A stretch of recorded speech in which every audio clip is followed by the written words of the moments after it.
all right. Hey, we're going to do some game design tonight. So, give me a second here. Let me see if everything is set up properly. I think so. There we go. Hey, what's up? My name is Phil Kearney. I create role-playing games. I illustrate them. I publish them online. And I am creating content for Dungeons & Dragons 5th edition. 5.5, we're creating a Spelljammer Eberron campaign. So we're going to do some game design tonight. We're going to dive into the Kaiju Bastion campaigns that we've been building. Last week, we created the Dwarven Citadel, which we have illustrated here. Each of these squares are 50 feet. So this full 10 by 10 square is 500 feet. This is the gravity line that crosses through the center of any spelljamming ship. And so this rock is technically a spelljamming ship. It's up to 500 feet in size. It has a central plane. It has basically, this is like an empty hangar bay that you can fly through, kind of like in Battlestar Galactica. It's 100 feet wide, 50 feet tall. The mecha that the characters are using are currently 20 feet in size. In a full 17 to 20 level campaign, I would have the mecha at 50 feet. So it's first level 10 feet, 5th level 20 feet, 9th level 30 feet, 13th level 40 feet, and then 17th level 50 feet. This campaign is currently planned to run from level 5, where we're at right now, through level 14. Or through level 13 into 14. So the team will have the ability to go starting at 2nd tier into 3rd tier, then ending at 4th tier. And they're gaining power and resources as they gain levels. We're using we spent time here. Let me find it for you here real quick. Asteroid communities? Yeah. So the system of Eberron. Eberron's at the center. There's 12 moons that orbit around Eberron. Each square is 10,000 miles. We're slowing the speed of spelljamming to 10,000 miles per day with a major spelljamming helm, and 1,000 miles per day with a minor spelljamming helm. The mecha that the characters use have minor helms. They're uncommon magic items. They're cheap, like around $400 to make, or 400 gold to make, as opposed to the major helms, which are rare magic items that cost 4,000 gold to create each. So the characters at 5th level. So if we have common, uncommon, rare, very rare, and legendary magic items, or material things that cost generally 100, 400, 4,000, 40,000, or 200,000 gold, are banded at what I call the 5 tiers of 5e. First level, 5th level, 9th level, 13th level, 17th level being 1st tier, 2nd tier, 3rd tier, 4th tier, 5th tier. So if the characters are in a campaign like this where they're gathering resources, converting them into points that then get used to create items and issue orders to their bastion, the scale of stuff that they have access to at 5th level is you get access to common magic items generally at 1st level, uncommon magic items starting at 5th level, rare magic items starting at 9th level, very rare at 13th, and then legendary magic items at 17th.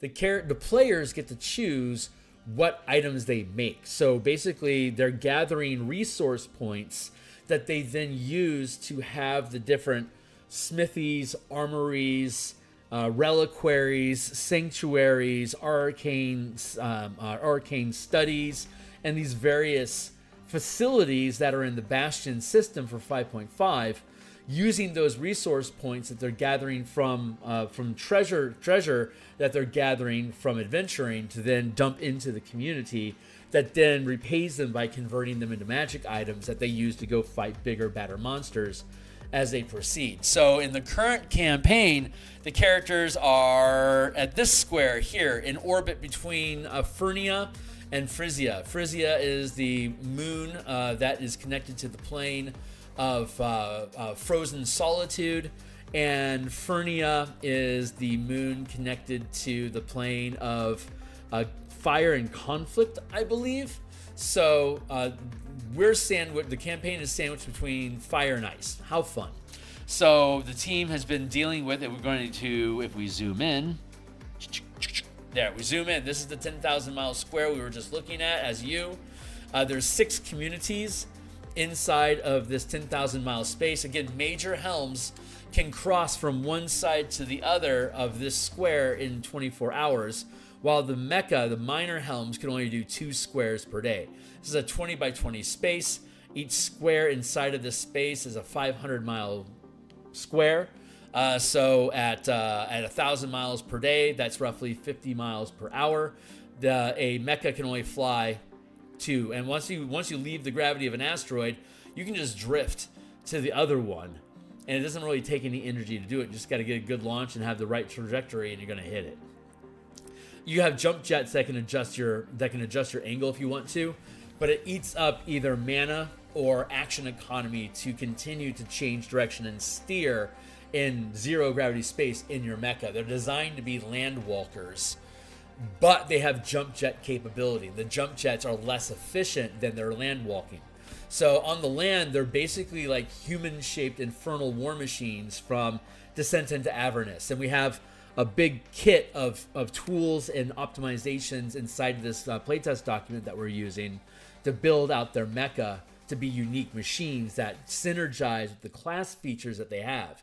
A barbarian and an artificer build their mecha different to take advantage of different tools that are available in the toolkit to build mecha from that synchronize and synergize with the class features. Like reckless attack for a barbarian is going to want to lean into melee combat buffs on the mecha so that it can make use of that reckless attack and then fold brutal strikes into attacks that it's making with its machinery. As opposed to, like, say, an artificer. Our artificer on our team uses its battlesmith pet as a co-pilot in the mecha. So he gets an extra reaction and and he can use a bonus action to issue an attack to the creature. So he has his advantages at the scale of mecha, at the 50-foot scale. The little 5-foot steel defender companion that an artificer has is worthless. It's only a 5-foot creature in a 50-foot scale. So instead, it goes on board the mecha with the artificer and then synchronizes basically as like an AI co-pilot to help him in combat inside the mecha. So the battlesmith still gets the benefits of what that companion can do, but it's on board inside the same body, inside the same grid square, as opposed to being in separate grid squares at the 5-foot scale. But anytime they can eject, and then the steel defender just unrolls from the machinery, and bam, and now it's a dog ready to go, and you can hop onto the back of it and kick out of there if you want. So it's highly mobile. It's designed to be able to move fluidly between the 5-foot and 50-foot scale. Last week we built out the carrier ship that's at the 500-foot scale, and the team had an opportunity to use the siege weapon platforms that we built into the carrier ship to basically shred giant hornets. It was easy to cut them down.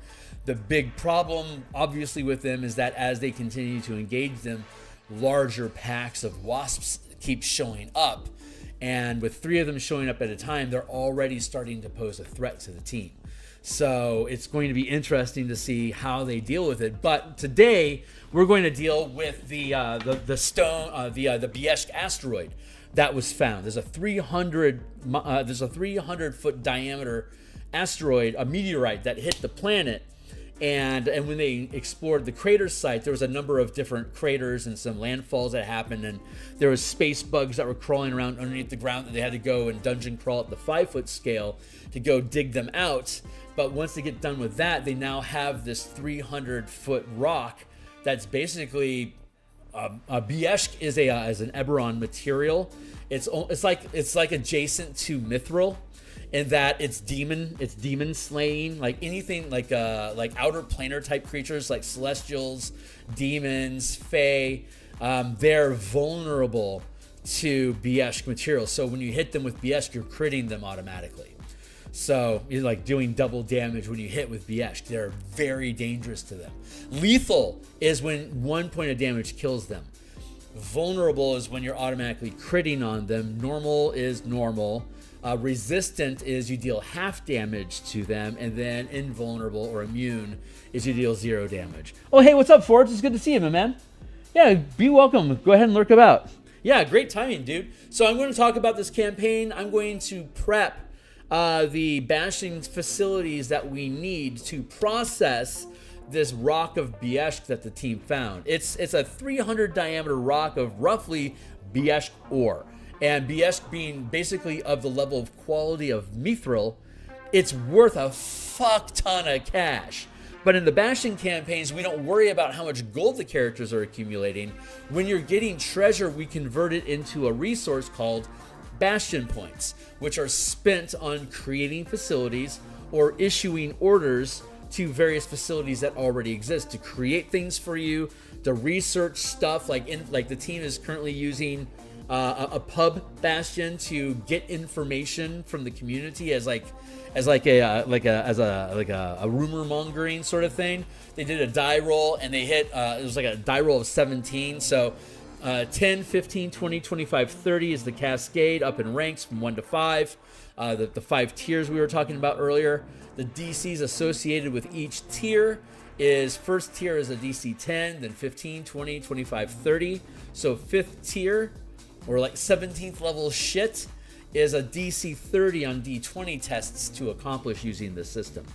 And so the team decided to sink a bastion. Like they get an allowance of bastion points each turn that they can spend in different communities to do different stuff. Like if they go to the Potion Emporium, Fell Tower. If they go to the Potion Emporium there, they can give one of their bastion points, and then they will produce potions of healing for them, or any other like common or uncommon potions that they want, up to the value that facility can produce. That's like one thing they can spend the points on. But in currently they spent one of their bastion points to use the local pub as a rumor monger mill. And so when they made their D20 test to see how successful they are at it, they rolled a 15. So it's, a 22. So they got 10, 15, 20, and then 22 is between 20 and 25. So they got a 3rd tier result. When you do rumor mongering like this, it's like contact other playing.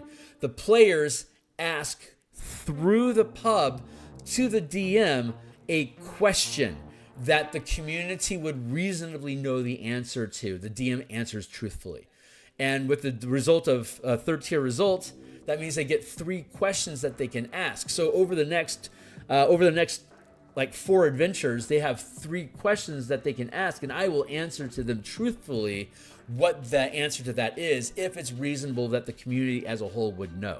And like one of the questions they're asking, like, is there any weird activities or correlation between something happening on the planet and fishermen being attacked in orbit? And there was meteorites that hit the planet that led them to investigating the groundfall site, which led them to this Bieshk stone. They ask another question, I think, about like what kind of predators are in the general area that would be able to attack, and I gave them a small random encounter table worth of monsters that are big enough to attack people, that might be bold enough, like scaver sharks. We have these kaiju hornets that the team is messing with right now. Space squids or krakens will come through occasionally to scoop up a bunch of stuff, and sometimes they grab people. And then there can be random things like mephits from either Fernia or Frisia could come through. So there's a number of different type of things that you could just encounter while you're drifting between these different communities. So they got information about that, and now they have 1 question left that they can ask as they continue their current investigation in the community. They might be like, oh, what's the answer to this? And then they can just tap that question as almost like a flashback to be like, hey, now we're poking around this area. Let's flash back to the pub and ask this about the circumstance that we're in right now. I give them the information that they want for free because they rolled and earned it. So I give them that information on the spot. Hey, we want to know about this. What can I use that question? Yes, you can. here's the answer to that question. They know that's accurate, so they can use that as an anchor to then ask other questions about the things that they start observing in that scene.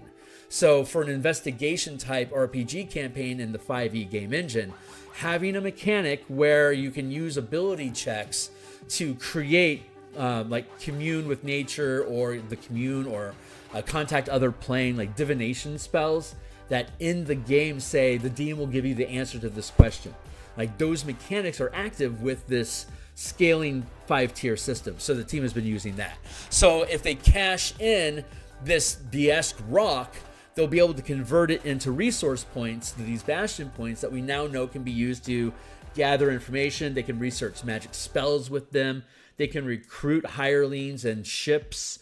They can create ships, weapons, magic items, magic like scrolls, potions, magic gear. They can get they can research the magical plans that are required to make the gear. In the first, like to make a magic item in 5.5, you have to have a blueprint, like plans, magical plans to make anything. And all these places can make first like common magic items. It's just something that's so common you can do it. But for uncommon and higher tier magic items, you have to have plans, which is a separate roll. So when you want to make a magic item, you do 2 rolls, one for the plans and one for the item. And if either one of those rolls go wrong, then it creates an adventure, like a side quest to some sort of adventure opportunity arises involving a mishap with that material or the creation of that item that creates like a little vignette of either a little exploration, social encounter, or combat encounter with whatever brews up as a result of the magic going wrong in creating that magic item. And once you complete the adventure, it is as though you succeeded the die roll. So if you succeeded the die roll off the bat, then you don't have to do a side quest to get your magic item. You'll just get it at the end of the week or whatever. But if a mishap happens, you fail the die roll, you'll get the magic item at the end of the week. But first you have to do this thing.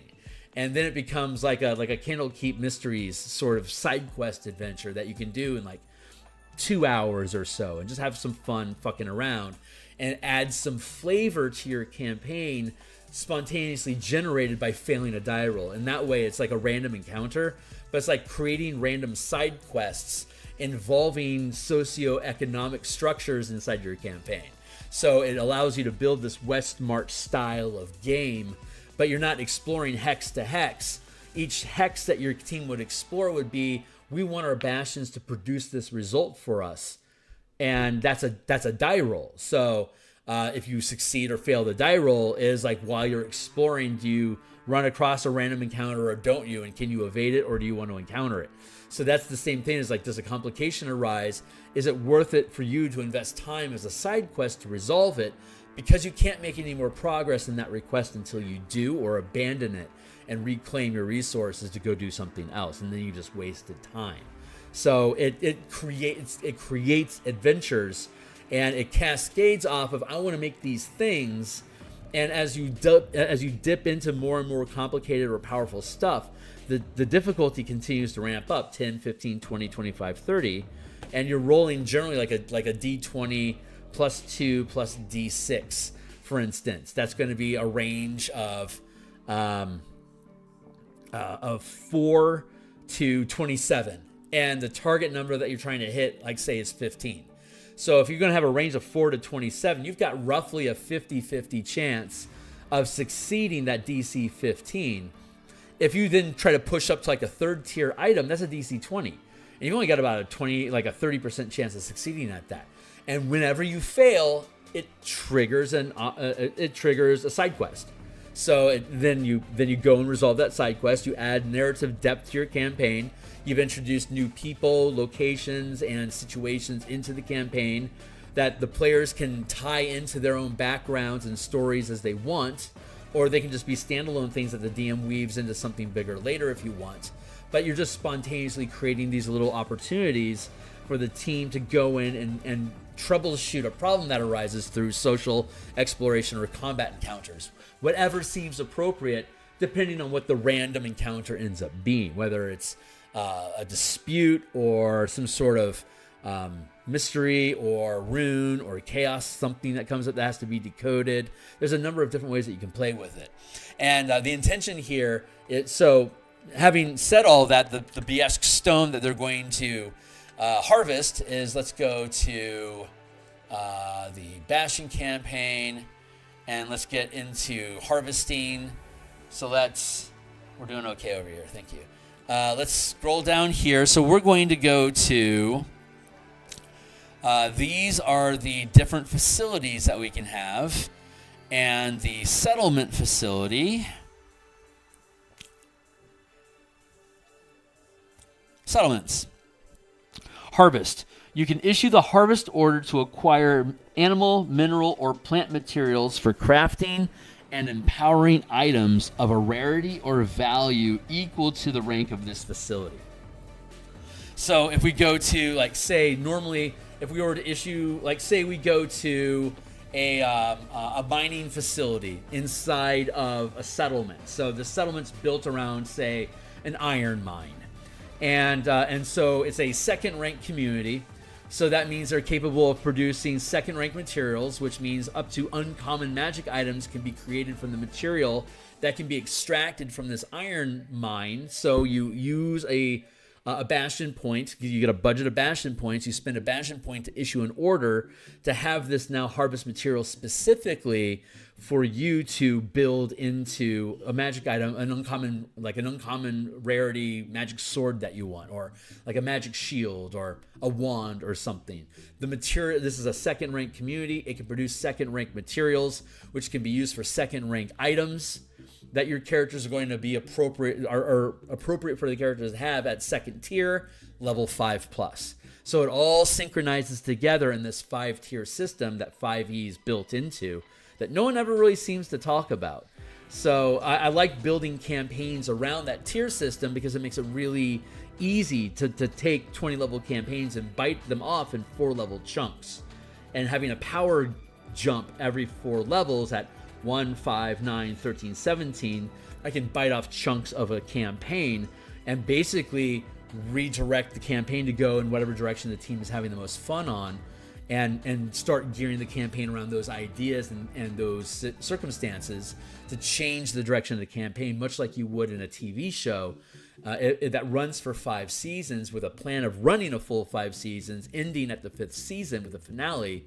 So you have an entire character arc and journey that everyone goes through from beginning to end that you can plan out season by season, and leaving future seasons open to wherever the campaign goes in the earlier seasons, to make the campaign really revolve around the character's evolution. With, like, you can take like a published adventure as a backdrop framework that you're operating inside of, but just using those as key points to progress the world forward as your team is doing whatever the hell it is that they want inside of that space. So that's the idea. So you can issue the harvest order to a community. So we need to go to a settlement, which is a bastion, which is basically a community that's built around a bastion. Instead of being a facility inside of a bastion, a settlement is a facility around the bastion that allows other people to live inside of or to shelter other bastions. The benefit of having your bastion placed inside of a settlement is that you automatically get access to materials of quality equal to what the settlement is producing. So if I am, like, say, a 13th level wizard, and I have a wizard's tower, and I want to produce very rare magic items and research like 7th level spells, I need to have access to that 4th tier of resources of rarity and complexity and value and power. That needs to be available in a 4th tier community. We have hamlets, villages, towns, cities, and metropolis. So a city of at least 10,000 more people will have accumulated resource and power to be able to fuel a 13th level character to produce shit. So putting your wizard's tower or academy or fortress or whatever within the area of the settlement of that city, like within city limits, gives you access to those 4th rank resources for you to automatically be able to invest into. If you build your wizard's tower way off in the woods someplace, you're going to have to establish a caravan, a trade route that will bring materials to your tower on a regular basis to keep it populated with stuff. If you have a teleportation circle, that's super easy. But if you don't, it's a long haul through wilderness that has a lot of opportunities for like attacking caravans and classic low-level adventure shit. Why is this necessary? Because crazy wizards keeps building shit out in the middle of nowhere, and they're willing to pay through the nose to have people brave their shit to come out and give him stuff.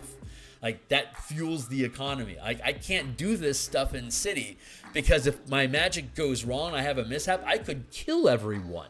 So I need to be in an isolated space to do this stuff safely. But as a result of that, I need a supply chain brought to me. So all these things can be established with bastion points. So anyway, I'm getting off the radar. This is more than what you need. Anyway, we've already built a number of different bastion communities using the settlement rules in the Mecha Kaiju XCOM Bastion campaign. Now we're going to take a little look here to see which, we have 6 communities. So we have, looking at our map here, here's number 1, 2, 3, 4, 5, 6. That 3 there indicates the tier of the community. So like number 6 here is a first tier community. That's Scaver's Cove. It has less than 100 people. It's a hamlet. This is where the adventurers currently are at right now. Number 1 is 3rd rank. That's Capital Rock. It's an actual town. It has more than 1,000 people in it. It can have up to 10,000 people before it becomes a city. So it's halfway from being a town into a city. And it's 3rd rank, so that is the highest ranked community. It is automatically the commerce hub, and since this is 3rd rank, it can easily provide materials for 2nd rank or 1st rank communities. So the team, the carrier ship that they're operating, a lot of its purpose is acting as a merchant caravan. Hold on, let me make this go away and go back here. Blip, blop, bloop. Right. So a lot of this, we were talking about the center gravity point. So this is up down here, and this is up on this side. This is the military side of the fortress, where the mecha hangars are at, the armory, the helm, and a lot of the battle platforms. But down here, where the battle platforms is, the whole vessel is military, but there's this lower half is for civilian purposes, kind of like how the Enterprise in Next Generation was the flagship of the military for the United Federation, but it was also a diplomat ship, so it had space for civilians and diplomats to be on board and families, for fuck's sake. So that's the kind of space that exists down here, but mostly it's used for storage to transport goods from the blur buttons. Thank you. From Capital Rock to the other locations, or like some of these communities produce resources that need to be brought to Capital Rock for processing. Like the Biesk stone needs to get broken down and then processed. So we're going to take a look at the different communities here and see which one's going to be best equipped to process the Biesk, and then we're going to spend some time on that. So that's what we're building out right now, because next session, I'm anticipating the team delivering the Biesk, issuing the order to harvest it, and then seeing if there's a mishap. And if there is a mishap, we then build that into an adventure. I then put a pin in that adventure. We then spend the rest of the session doing stuff that we already know that we want to do. And then after next week, when they finish what they're currently doing, I'll have time to prepare that little vignette, that little side quest to resolve what goes wrong with the Biesk. And then that'll be like an hour or 2 for them to fuck around with that. And once that's done, they'll have all their points harvested for that turn. They can then start using them to buy up stuff and like to invest in resources and shit. So we're going to look at the 6 different communities and see which one is best equipped to assist them. So Capital Rock is the highest rank, which means it's going to have the highest modifiers for the D20 test. It's going to use a D20 plus 3 plus probably a D8. In some instances, it could be a D6, it could be a D8. It depends on how you have your resources invested in different facilities. But I'm expecting it to be a D20 plus 3 plus D8. If they go to a second rank community, it would only be a D20 plus D6 plus 2. But we have to look at the resources. We have to look at what facilities are available at Capital Rock to see if it's properly equipped to assist. So currently, the harvesting materials are invested in crops and woods. So they don't have anything set up for issuing the harvest order to harvest materials that are mineral. So right off the bat, Capital Rock is not a good place to deliver the stone for harvesting because it needs the harvesting order to process and break it down into bastion points for them to spend. But since Capital Rock isn't investing any resources in harvesting mineral materials, they can't actually help us. But let's look at the rest. Yeah, the materials that they have set up here. They have a greenhouse. They have a guild hall for farms, wood mills, and towns. They have an observatory. They have a menagerie. Apparently, there's Pegasi on Capital Rock, so they've been training Pegasi to be flying mounts to get around the rock easily and cheaply. A library and a sanctuary, which is good for religion stuff.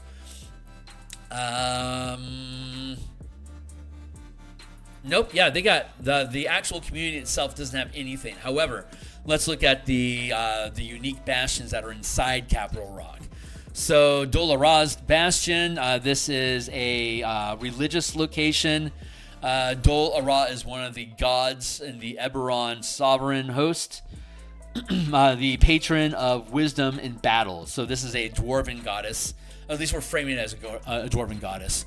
What does it have? It has sacristy, menagerie, scriptorium. It has a smithy, but it doesn't have anything more complicated than that.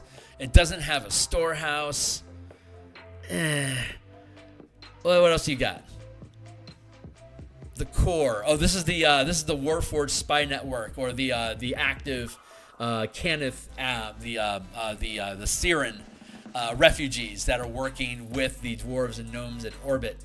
They're making a home out of this place, but their main use is spy drones and custom machinery to help defend and look out for infiltrations. But it doesn't have anything at all equipped for doing any kind of large smelting operations, nor does the Druid Enclave. It's specifically here for increasing the yield of plant harvesting by using repeated plant growth spells to help boost the amount of crops that the plants are utilizing across the entire planetoid. So, and their teleportation circle is disabled. They need a 3rd rank NPC or a 9th level character to use downtime activity in the teleportation circle to make it active again so that we can jump to other communities without having to spend days of travel time getting there. So by the time we get to 9th level, the wizard in our party is equipped and capable of, although the artificer is as well, both would be capable as 9th level characters of operating this facility, but we don't currently have any NPCs in town that are 3rd rank and arcane focused. We have an arcane shortage right now due to recent piracy. We basically had all our high level arcanists ganked from our communities by pirates. So we're a little low on our arcane tech right now. But once we get somebody who can do it, the teleportation circle will be back up and running. So by the time if the characters don't find a way to solve this problem sooner, by 9th level, they'll be able to solve the problem themselves. Because each of them have one downtime activity they can spend each bastion turn on top of doing adventuring around the town. So the downtime activity that any of the arcanists in the party could do is basically operate the teleportation circle. So that would be their downtime activity, which would then give them access to using it each bastion turn to come and go from a location. So they could bounce to like a city, like there's a Brellan city that's like 2 weeks away by ship. But you know the teleportation code, it's just your circle's not active, so you're disconnected right now. When the characters get to 9th level, they will then have access to a city 4th tier environment that they can start pulling resources through. They'll be 9th level, building towards 4th tier. By the time they lock all that stuff down through the teleportation circle, they'll have the resources that they need, and they'll be able to help grow the community. But right now, Right now they're cut off. It'll spend enough time in their little isolated pond for them to learn the rules of the game from level 5 to 9, and then from level 9 to 13 plus, they can start taking control and use that teleportation circle to move around more and to gather up larger sources, be able to build more, reach further, have different types of adventure, yada, yada, yada, yada, yada, yada, yada. Anyway, so having said all that, Capital Rock is not the place to take is not the place to process the Bieshk. So Crag Falls is number 2. It's a second rank facility. It's second tier. It is set up with an Electrum mine. So they are harvesting exotic minerals already. So we could expend a Bastion point to issue an order to Crag Falls as a community to use the settlement feature to issue the harvest order for Crag Falls to process the Bieshk stone. So Crag Falls is a good contender. So let's go to our document here and drop down here past what is this? What was that? Crag's Fall? Crag Falls. Yeah, Crag Falls is a contender. So I'll put Crag Falls here for now. Bieshk Ore processing.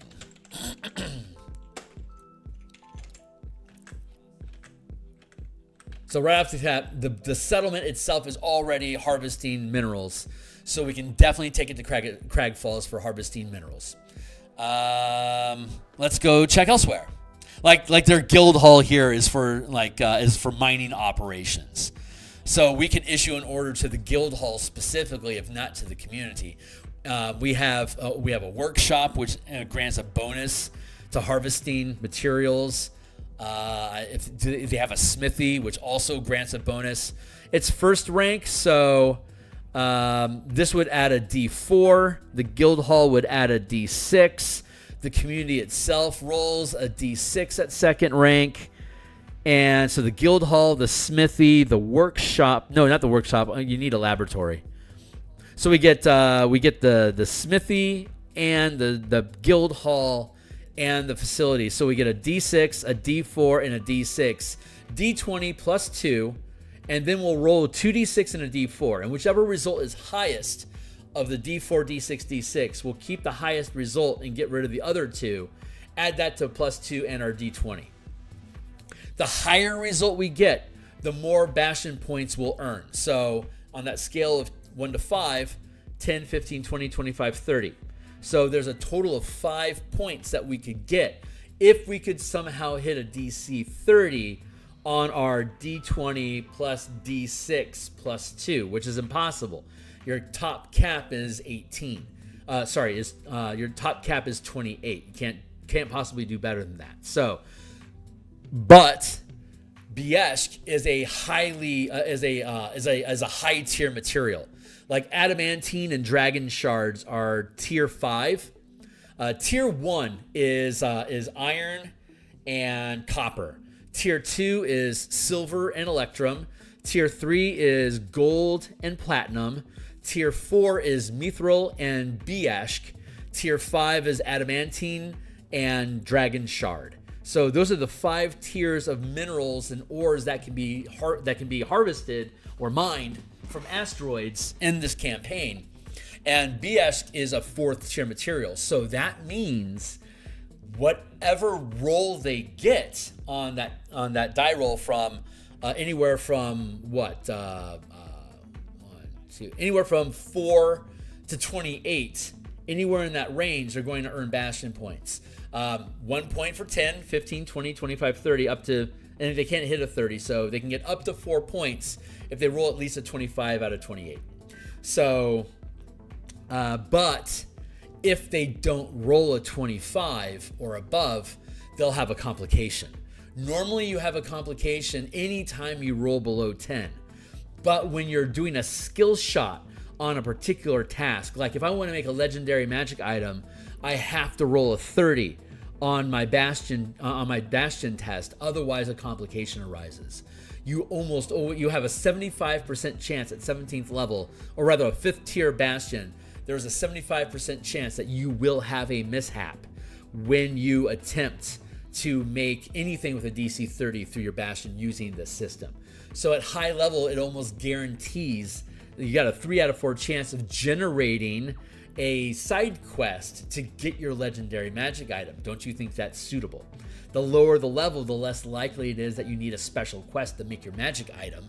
If I'm a 14th level character and I'm making a common magic item, the chances of me having a mishap are basically nothing, because it's only a DC 10 and I'm rolling like a D20 plus 5 plus 12, and like I'm not gonna fail, so I'll be fine. But these higher end stuff, so the Bastion Rock, whatever harvest roll they get, that'll be however many points they get out of it, up to 4, because they can't hit a DC 30.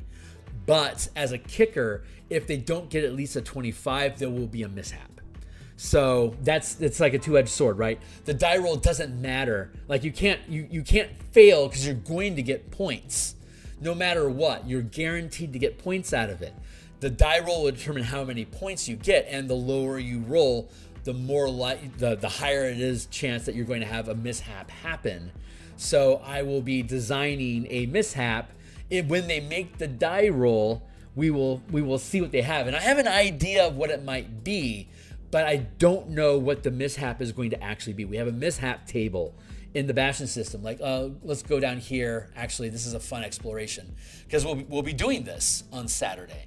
So let's click OK there. I'm going to tool down here. And again, all these documents are in the description down below. So, hi people. Down here, the Spelljammer Combat Exploration document that we built. This is the campaign workbench with the different communities that we're building. This is the Bastion Campaign document that we're literally looking at right now. That's linked right here. These are all going to become books eventually. This is all just playtest content for us to run the campaign and start building the structure of how these work. And at the end of this campaign, I will then be able to start building this book into something that I'll publish as a PDF for people to utilize in their own campaigns. And we'll be able to look at these this archive here of like the thought process that goes through it to help people understand how the system works. And I'll be able to do like a series of, like I did for the Spelljammer book, a series of like educational videos, like how these mechanics work and how they can be used in your campaign. So I'll be able to build videos out of that and add them to a selection here for you guys to look at. Anyway, so for anyone that's there and anyone that's enjoying this stuff, like, subscribe, hit the bell icon for notifications. We've picked up new subscribers already since this morning. So God bless you guys. I really appreciate people that are taking an interest in this type of stuff. I love building tools for RPGs. And the 5e game engine, I think, is just the absolute best game engine to homebrew forever. I've been playing D&D for almost 40 years now, for almost 39 years to the day. And 5e's the best. It's such a 5.5 is even better. It's such I love 3e as a building machine. Like it's a very complicated but powerful game engine. 5e is a lot more sleek. It has very simple mechanics that are just universal in application to almost anything you can think of. All you have to do is change the narrative, scope, and impact of the things that you're doing with your die rolls, and you can completely change the scale and flavor of your campaign across different genres very easily. We've talked about that a lot during my morning art streams when I'm just doing artwork and just talking about D&D and shit in general. Talking about like how to convert games into into a heist mission sort of game with clocks and stuff and flashback mechanics and what else? Talking about how to build Westmarch campaigns around the resources that the characters use, and we've talked about a lot of different. Like right now, we're doing a mecha campaign, like a mecha kaiju campaign, which is people are still trying to figure out how to do that in 5e, and I really like the rules that we built for it. They're very intuitive. They use rules you already knew.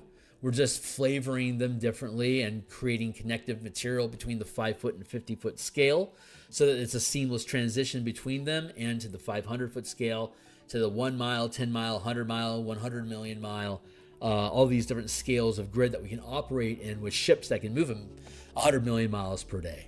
So anyway, having said all that, going down to the harvest rules, just to show you guys what that looks like.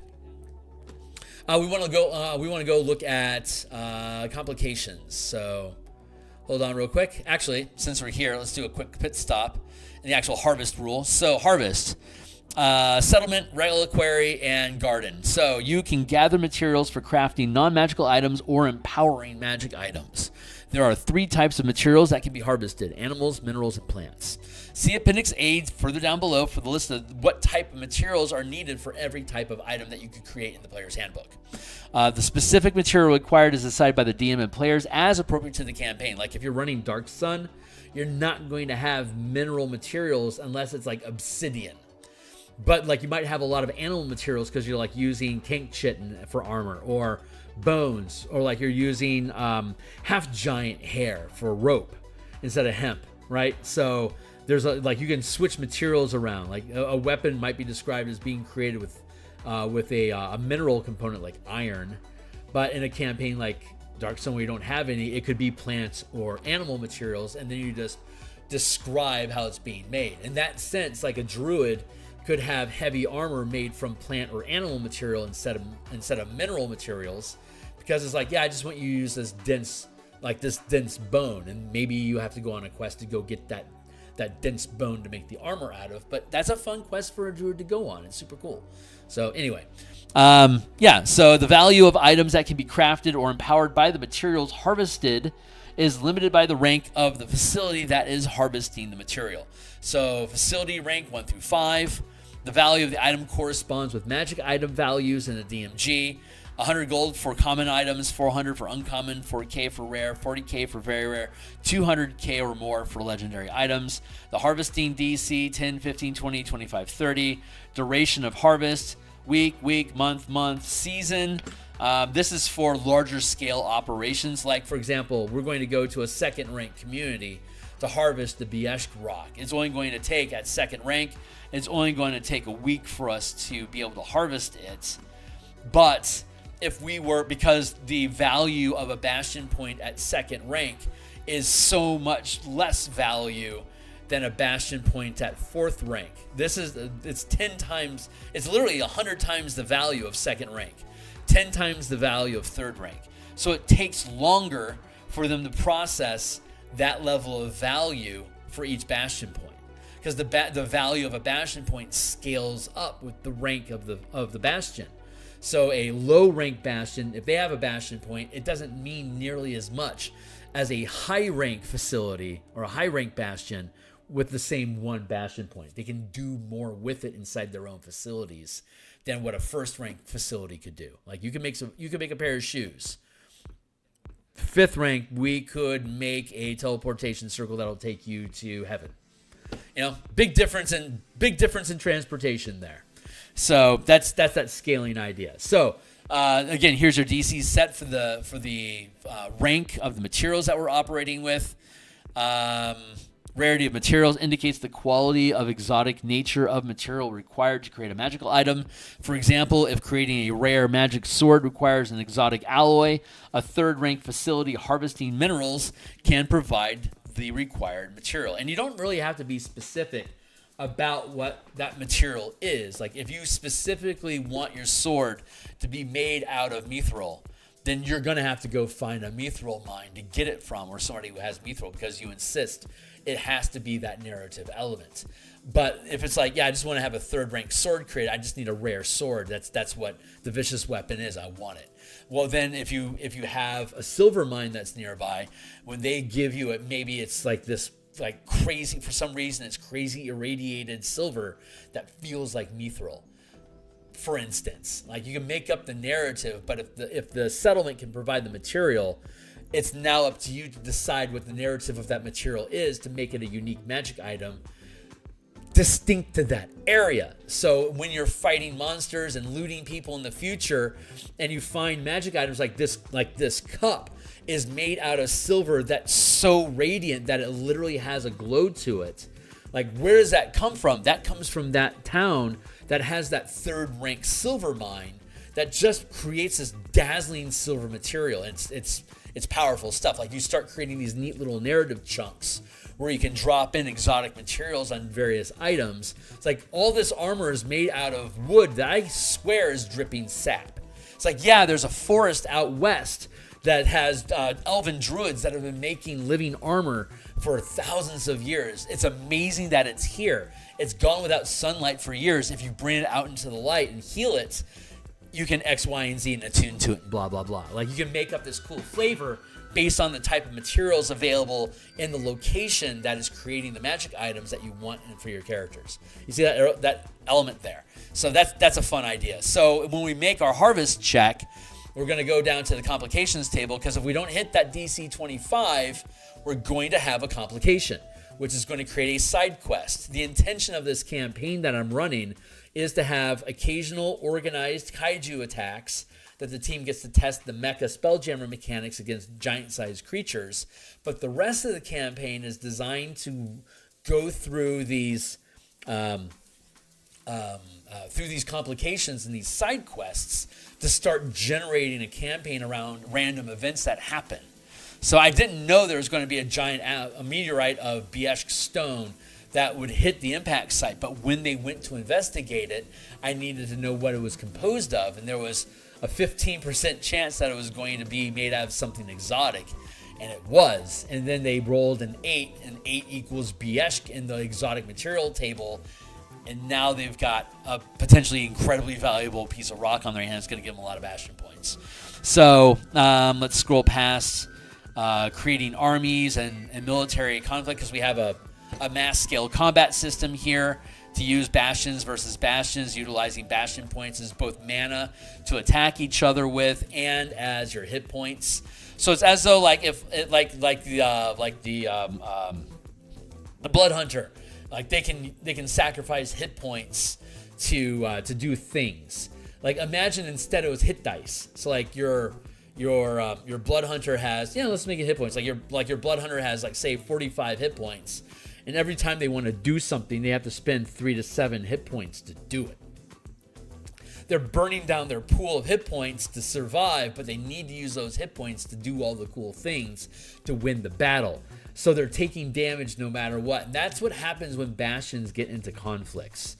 That they use their bastion points to issue commands to attack another bastion, but at the same time, every time the army or the bastion takes damage, you have less bastion points to use. And it starts disabling your facilities, and you can't issue orders anymore, or like you don't have any resources because it's all being depleted because your facility is under attack and being sieged. There's a whole process to it, and it's super fun.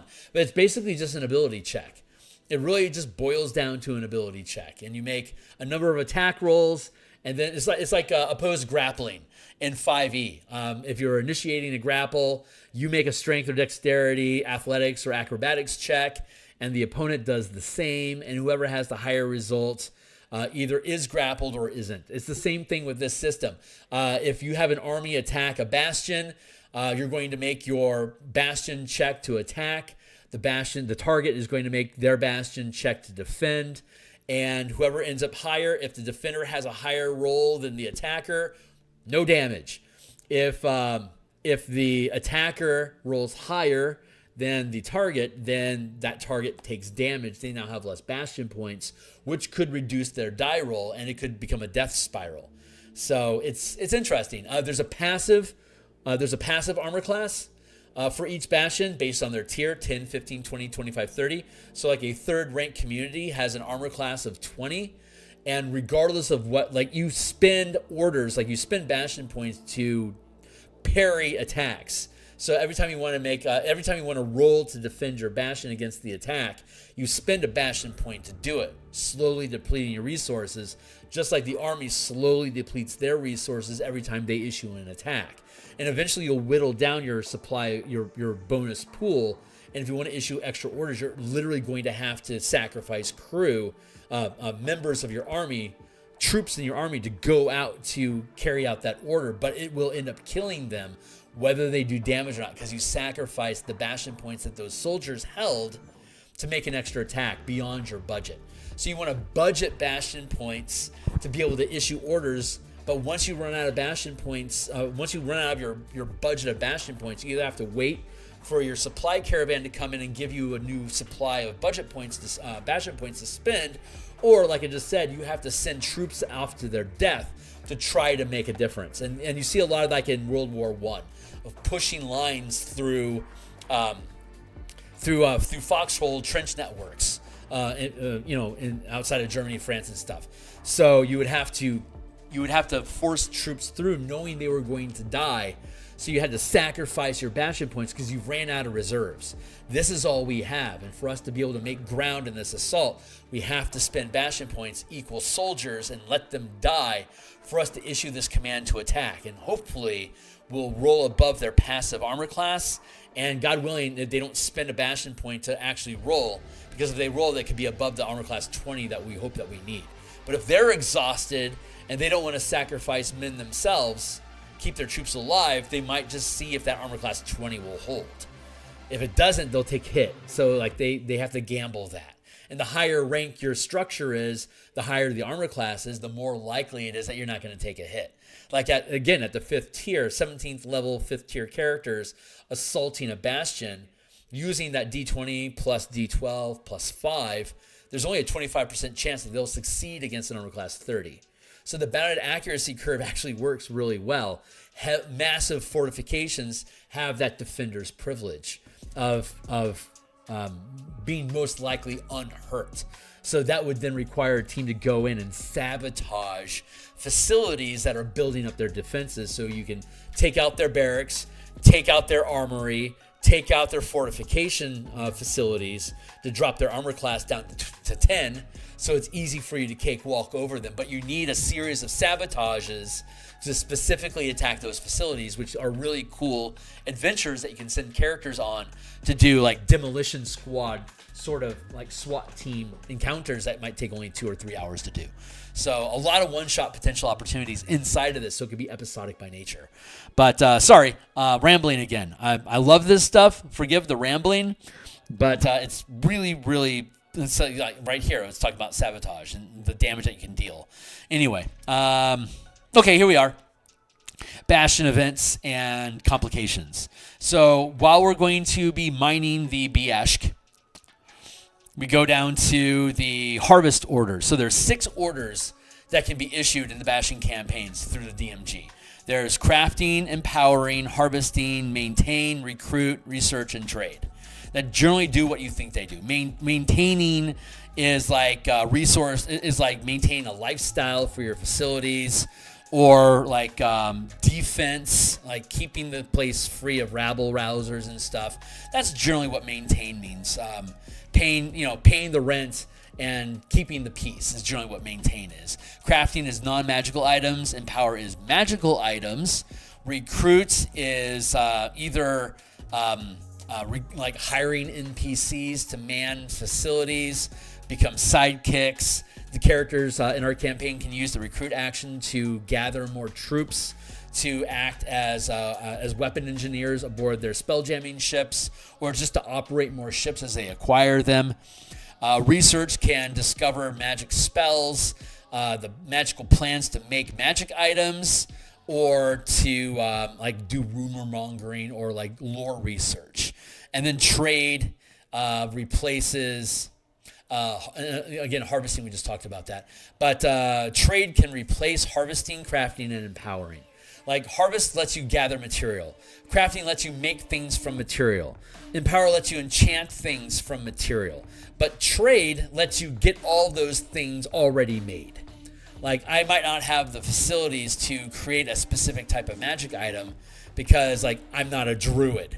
So I don't have any facilities that would let me get druid shit.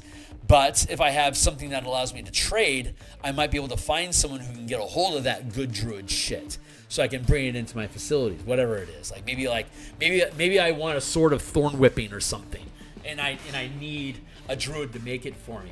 Well, I don't have any druid facilities. I can't do it. I could potentially trade for it. So if I can locate a source of druid whips, then I could do a trade with them. It's just a cantrip, so that's going to be a common magic item. All I have to do is just go find, any random druid's glen, and just like that, we invented druid whips. So that is now a magic item, It's canon in my campaigns now. Druid whips are basically just minor common magic items that do D6 piercing damage because it's a thorn whip. And the weapon mastery that goes along with it is that they pull you 10 feet closer to them instead of pushing them away with the push mastery. So there you go. You could use it as a spell focus with the Thorn Whip spell. And if you do, it doubles the reach and doubles the pull. So instead of pulling 10 feet, it can pull 20 feet. Instead of having a 20-foot range, it has a 40-foot range. So using a spell, a cantrip weapon that's built to enhance the cantrip that you're attacking it through. Perfect for all of you Gishes and Blade Singers out there. Maybe I'll spend a week and build that out and build magic weapons for each particular cantrip. So yeah, we can have the Thorn Whip, or like the Booming Blade. So when you cast Booming Blade using the Booming Blade weapon, it'll it'll hit 2 creatures instead of booming on 1 creature, for instance. Or if they move 5 feet, it'll throw them 15 or something like that. But it's more than what Booming Blade would do by itself. Like the True Strike weapons. If you cast True Strike with a True Strike weapon, it'll increase the damage die, or it gets advantage on the attack roll when you cast True Strike. You deal the radiant damage, the extra damage at higher levels, and because it's True Strike ammo, you would get advantages on the attack, kind of like a guiding bolt. So it'd be like a quiver of guiding bolts, for instance. So I love that idea. I think I'm going to put that on the workbench and we'll build that. That'll be a Patreon thing. I will build that and make a PDF out of it. I will publish it on Patreon. Yeah, we're going to do that. We're absolutely going to fucking do that. Okay, so anyway, back on task. So looking at the harvesting, what happens if we fail a harvesting check? With a DC 25, we're almost guaranteed to fail on Saturday.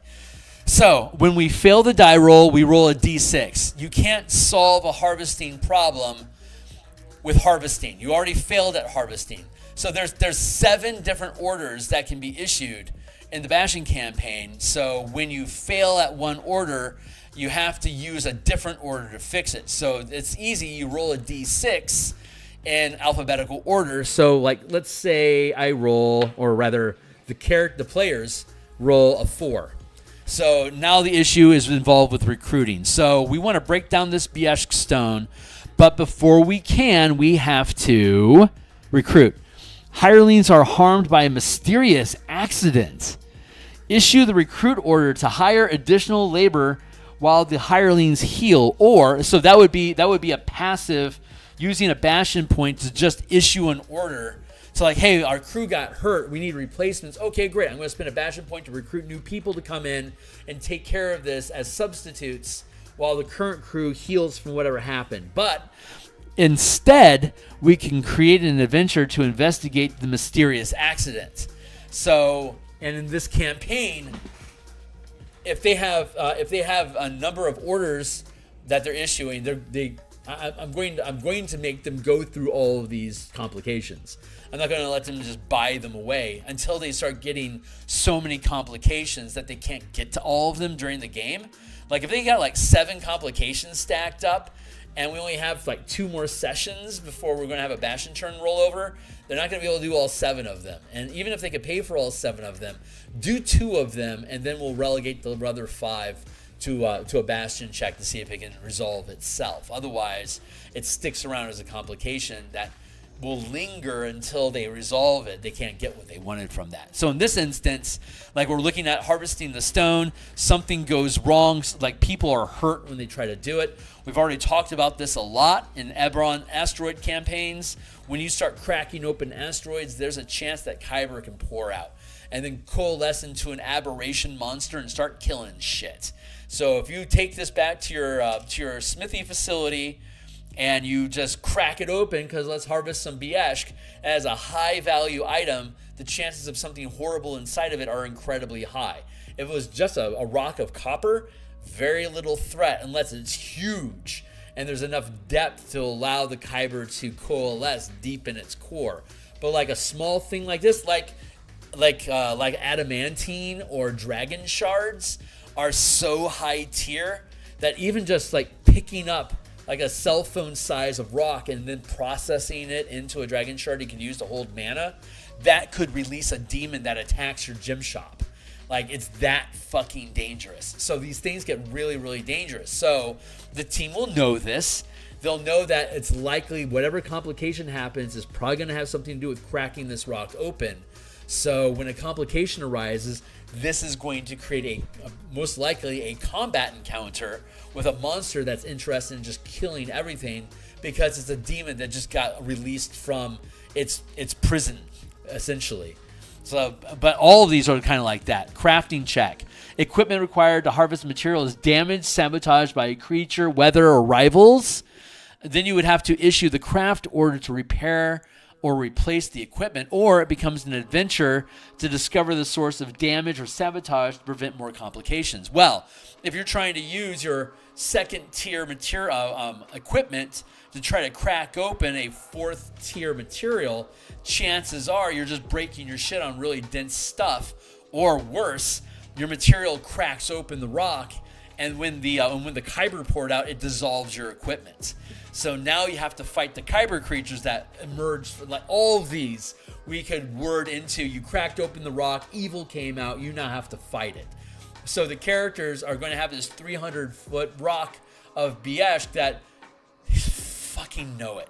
They know there's something evil in there.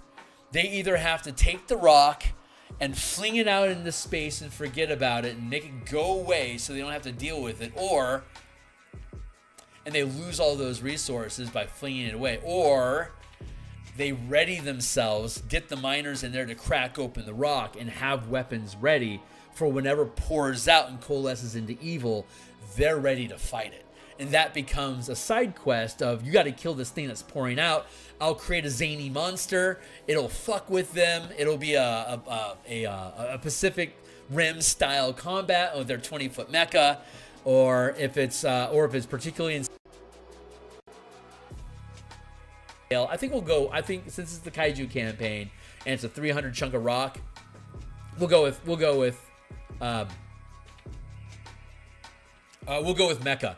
And we'll even do it outdoors, so their carrier ship can be overwatching, so that if there is a monster that comes out, it has to open itself up to attack.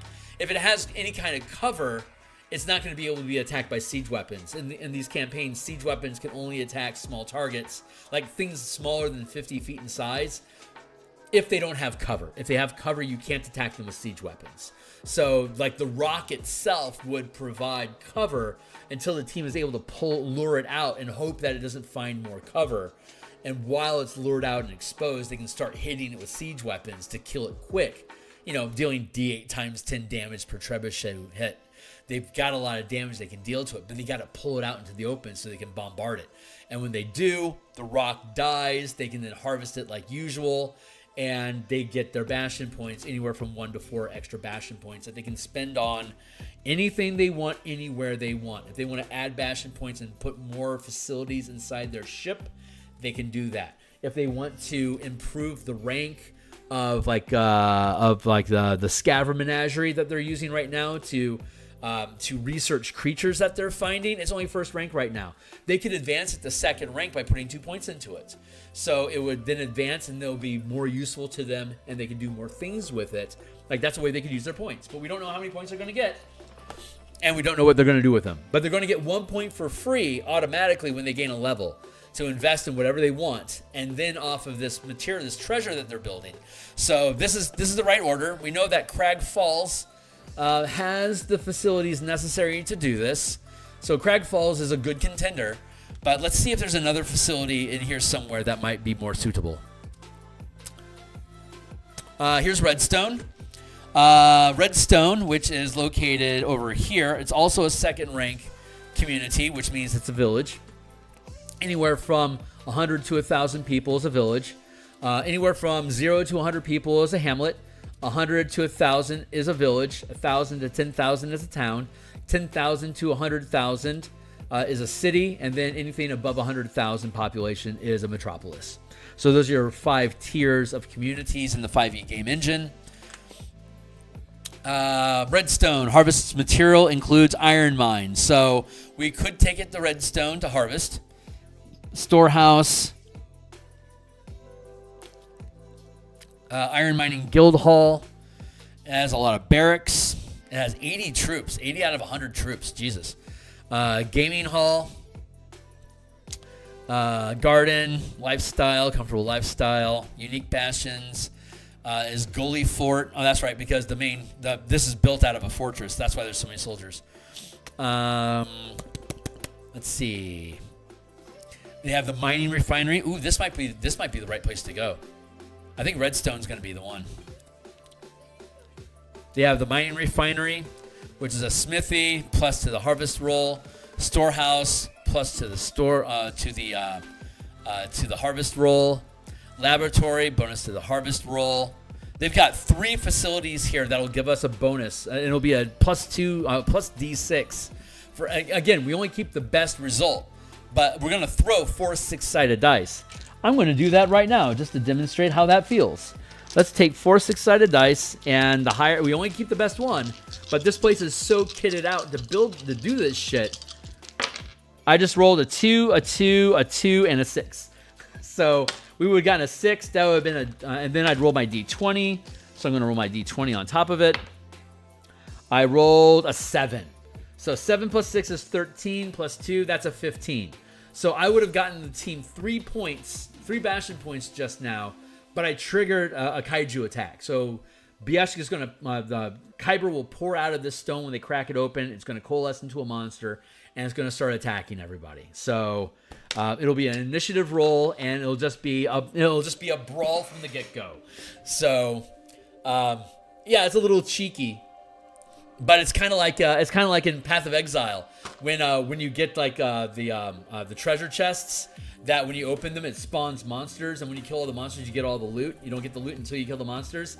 This is that exact same sort of action loop. It's triggering Kaiju battles, which is what we want, and Kaijus can do all sorts of crazy crap. So the team has no idea what it is that they're going to be dealing with.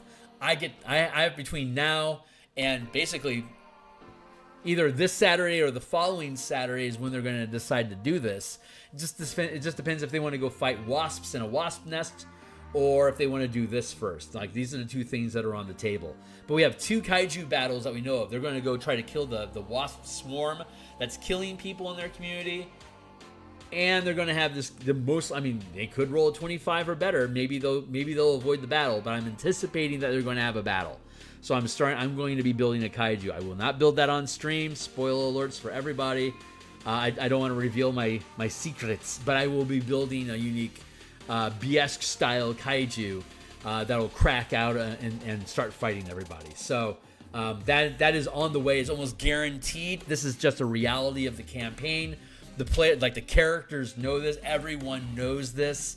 That's why the mining facilities have so many troops, because they know at any time Kyber could burst out, and they have to try to rescue and defend as many people as they can and keep the situation contained until they can call the carrier in, deploy the mecha, and start laying in heavy level pain to try to contain the threat before it kills the community.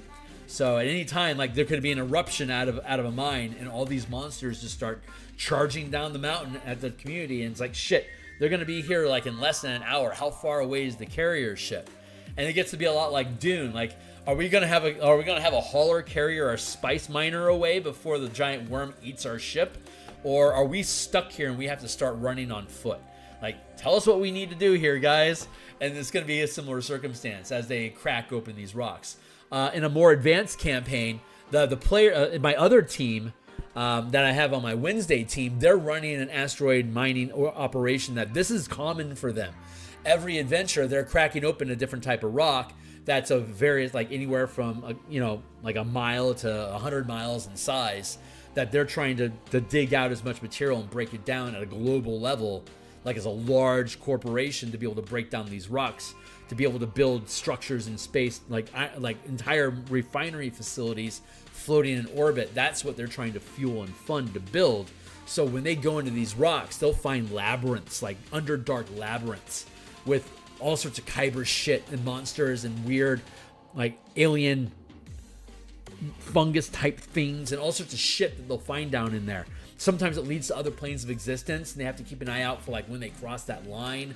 Like it's like serious high level dungeon delving, because they have to clear the evil out. They have to find the source of evil and kill it, so that the Kyber will die inside of that rock, so they can start mining it like usual. So like 3 out of 4 adventures that team goes on is like 12th level dungeon delves into asteroids to kill monsters. And we have some subplot narrative things going on, like some meta narratives and conflicts amongst different rival communities that shake up the stories. But the team loves dungeon delving, so we just keep going back into these mines and fucking around with monsters and rescuing miners that get trapped and trying to extract resources. Anyway, blah blah blah. It's pretty clear that Redstone is the next location for us to build out. So Redstone is located right here, number 3.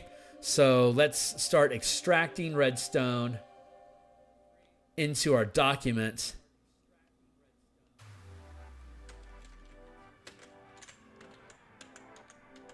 Is it one word or two? 2 words. Redstone. So we're going to do the same thing with Redstone that we did here with Scaver's Cove. So I'm just going to pick up some of this shit.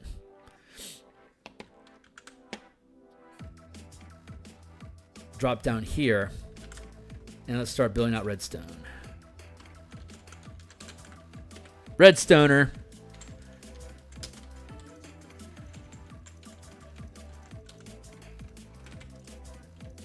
Oh my god, my alarm hasn't been going off. What time is it? 7:15? Oh, we're doing great. I'm going to set a timer. I'm going to put a 20-minute timer on because I need to be done in about an hour and a half or so. And I want to see how far along we can get. I also need to grab a drink. So I'm going to be right back, guys, and we're going to start breaking down what the different facilities in Redstone can do. This is going to be the next community that the team's going to go visit.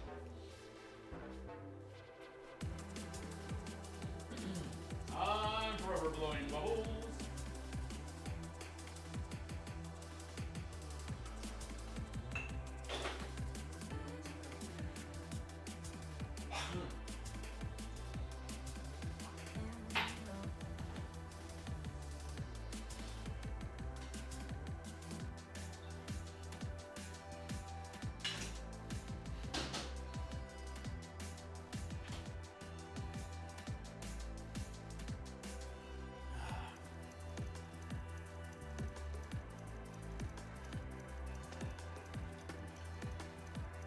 Man, it feels good to be a gangster.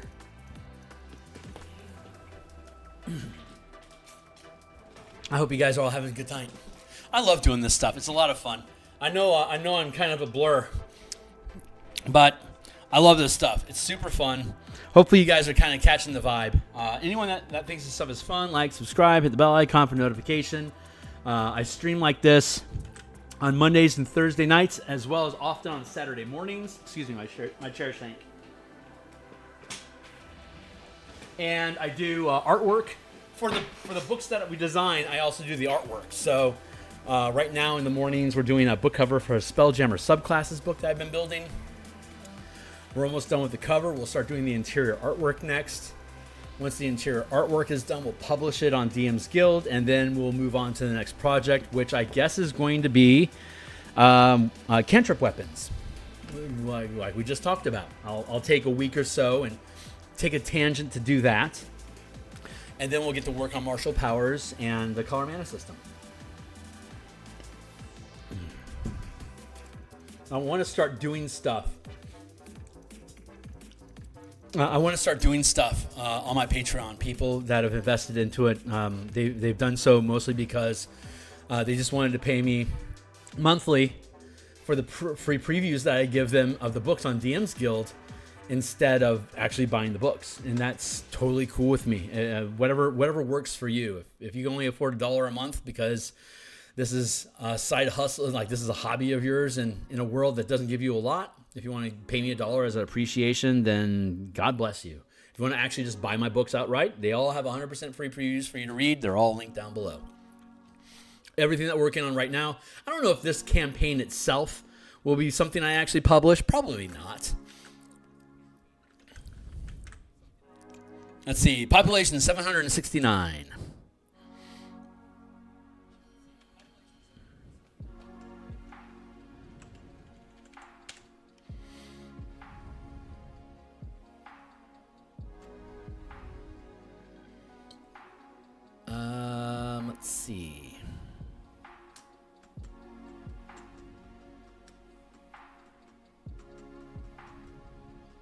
ground side, right. Okay, so we only have a ground side in this one. Let's go look at redstone. We're going to try to simplify and port this stuff over. Just trying to take a look at...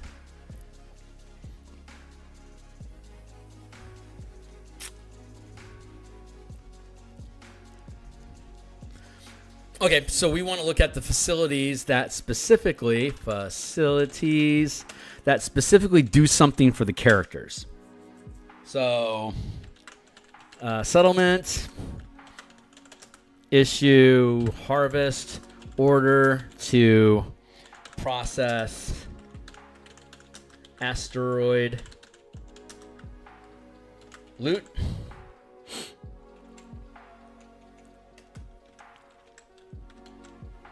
One bastion point equals issue, harvest, order to process asteroid loot.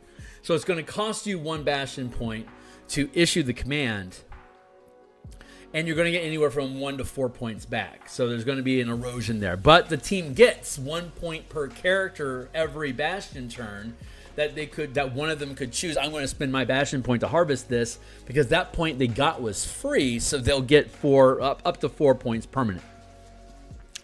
And then every time they gain a level, they also gain a bastion point that they can invest into any bastion, their own ship, or any of the communities, the settlements, or any specific unique facility inside the community. So we're going to break down the community first, and then we're going to break down unique bastions inside the settlement. So we'll go with settlement, facilities. This seems like the best way to do it.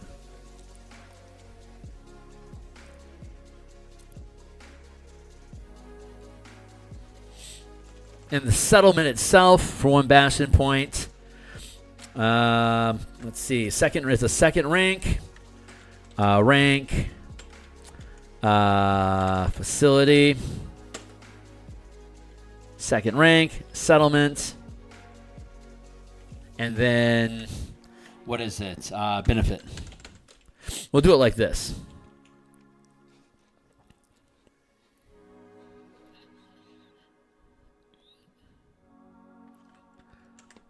This won't be all the information. It'll be the information that the characters need.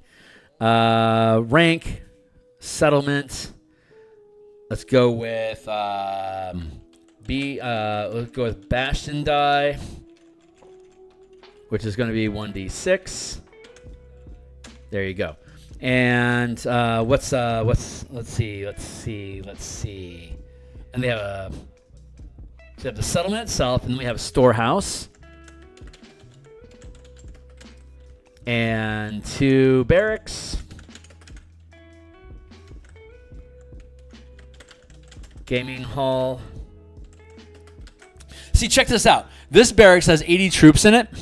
Here's the amount of bastion points of damage that it can deal typically. That doesn't directly translate into anything other than attacking armies and other bastions. But if the team isn't able to arrive to fight Kaiju because they're too far away and the town has to defend itself, these guys are equipped to do it. They have 6 catapults. They have 3 ballista.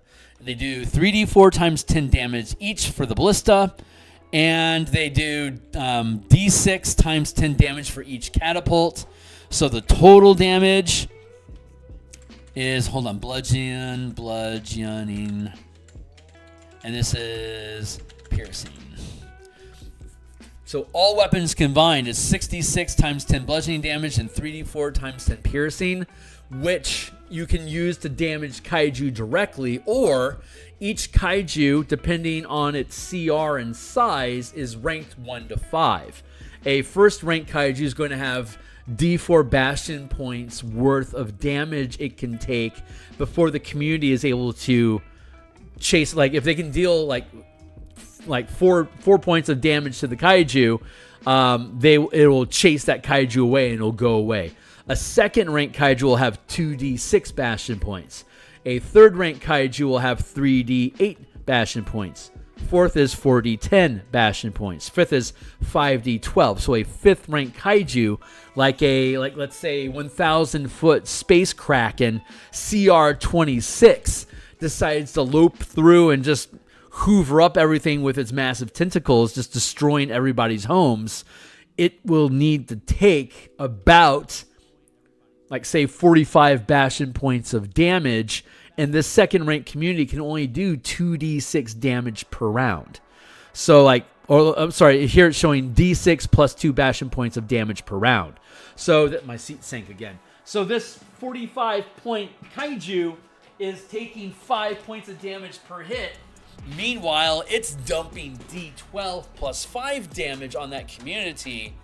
And we can see here, like, Redstone has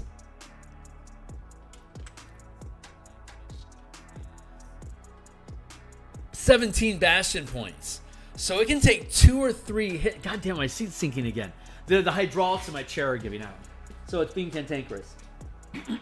I find a spot that it stays stable, but then when I need to get up to go pee or grab a drink or whatever, if I need to get up, then I sit down. I might have to go through this dance 4 or 5 times for the chair to finally stabilize. And God damn, I'm losing pressure again. We'll figure it out. I need a new chair. I just don't want to spend the money on it. Let's see if this holds. So Redstone as a community only has 17 Bastion points.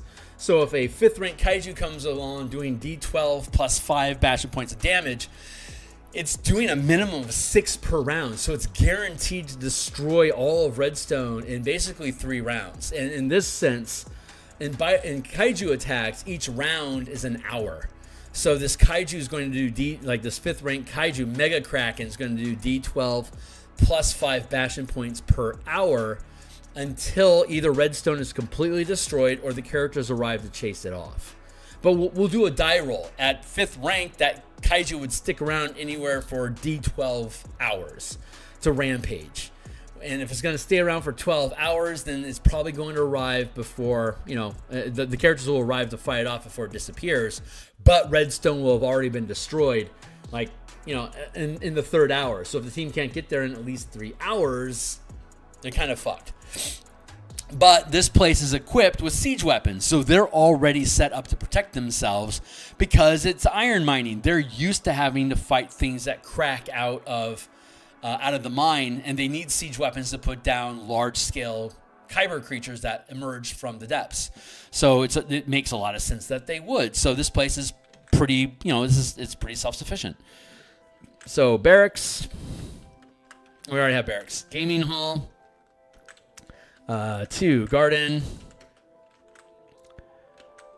and they're maintaining a lifestyle with 3 Bastion points. They're maintaining a comfortable lifestyle for their community, which means it's possible for people in Redstone to have a comfortable life.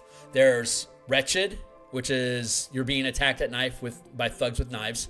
Squalid, there's a chance someone's going to try to break into your house to stab you, but at least you have some doors. Poor, the doors are secure, but that's about all you got. And then there's Modest, which is I have some amenities. We have our daily gruel, and we are thankful for it. We have enough money coming in to keep this property. Otherwise, we have to go fight hobos with knives. And then there's Comfortable, which is like middle-class living in the medieval days. So, you have nice furniture. You always have warmth and fire. You're never hungry. Life is pretty good. You have a stable job. You can afford pretty things and go nice places occasionally. And then you have Wealthy and then Aristocratic. Aristocratic is DC 30.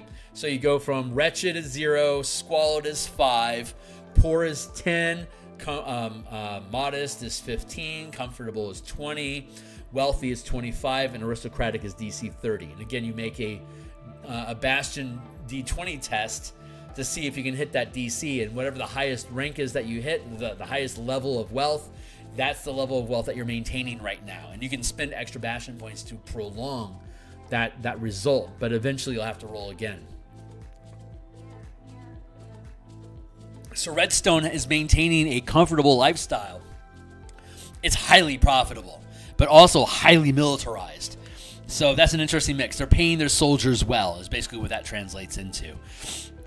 So Garden gives us a 1d6. Gaming Hall is a 1d6. Barracks is a 1d6. Storehouse is a 1d6. Those are all second rank. Good. Let's see. Garden. 1 BP equals issue harvest order to process exotic plant material. Crops and iron. Yeah, they're not doing animal materials, animal resources here. Gaming Hall. What does the Gaming Hall do for us? Let's go check the Bastion Campaign book and see what Gaming Halls do. If there's, I think it helps maintain a lifestyle. I don't think it's anything relevant to the players.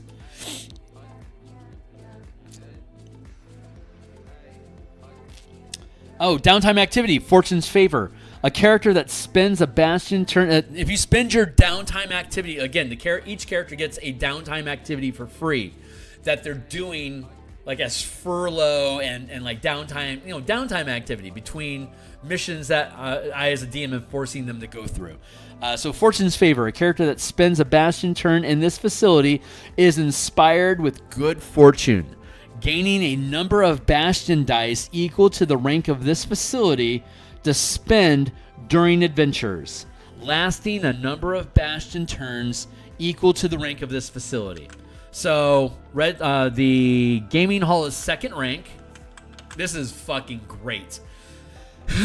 So, Gaming Hall, downtime equals 2d6, 2 times d6 inspiration dice. Anytime you roll a d20 test or roll damage, you can spend as many of your many of your inspiration dice as you want to modify the die roll for like if I spent both dice on damage, I would add the results. If I use my dice to improve the results of a d20 test, I keep the highest result. Like if I'm using inspiration dice here and bardic inspiration dice, which at 5th level would be a d8, I would roll 2d6 from here if I wanted to spend both. If I only want to spend one, then it would just be d6 and then d6 another time. But it would be d6 and then the bardic inspiration die is d8. Again, keep the highest result. You don't add both of them together to shatter the bounded accuracy curve. You take the best result. So if you have a bardic inspiration die, it's a d8. Maybe you only roll a 2 on it. Well, okay, I'm going to use my downtime die. I'm going to use one of my d6s. Hey, I got a 3. Okay, well, I'm willing to spend my other die. Let's see if I can replace that. And you can just keep spending them until you get a result that you want. But when you run out of dice, you run out of dice. So if your character spends, uses their downtime allocation in the Gaming Hall, they will gain Fortune's Favor. They'll get 2 dice that are worth d6 each that they can use on their adventures anytime that they want. And that's a downtime, so they don't actually have to spend Bastion points for that. They just get it. Let's see, what else is there? See, these things are fun. There's really cool benefits here that, like, that's a worthwhile, and it would last 2 Bastion turns.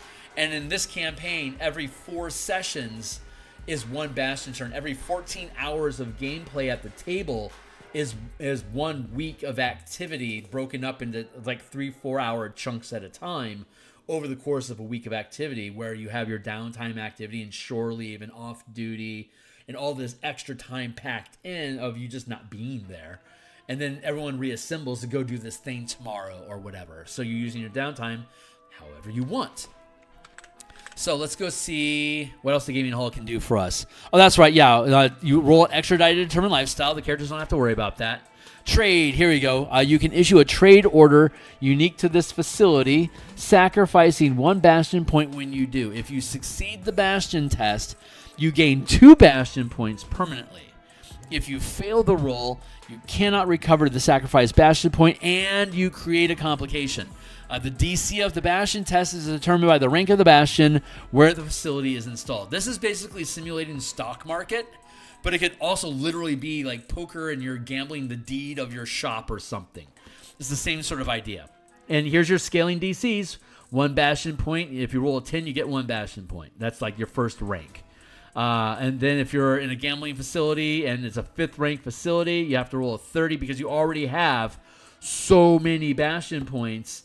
It's incredibly difficult to pull off a heist or a gamble that's going to be so valuable as to create an entire additional resource at 5th rank. Like when you're literally spending a Bastion point to learn how to wish. Like I spend a Bastion point and I get Thor's hammer. Like that's like the scale of these points is fucking ridiculous. I spend a Bastion point and fabricate an entire new world in a demi-plane. That's the sort of stuff that you can do at the mega corporation level of 5th tier, 17th level NPCs operating in a global network. So yeah, you could trade. Let's go down here to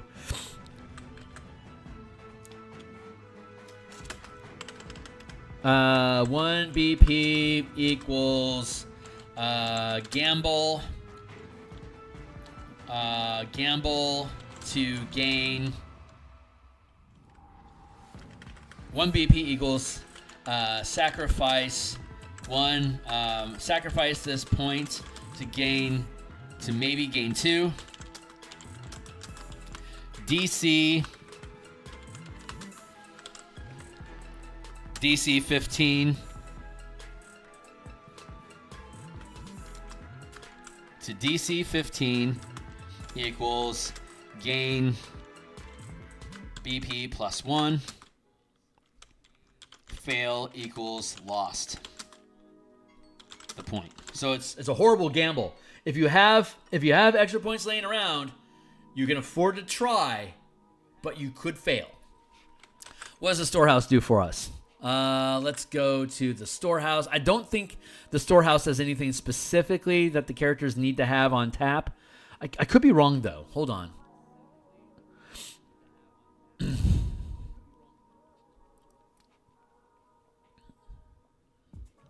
Orders, trade. You can issue a basic trade order to have any type of material, non-magical item, or plants, or plans for item creation delivered to the Bastion.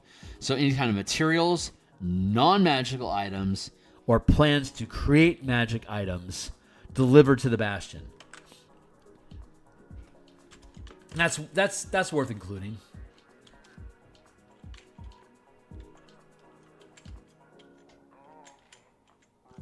One BP equals DC 15 gain material plans for non-magic item up to 2nd tier value, which again is up to 400 gold pieces in value or uncommon magic. And then yeah, so that's what you can do to Bastion Point. You can request more stuff, which is great. The barracks, is there anything that we can use? Is there anything for the characters to use at the barracks?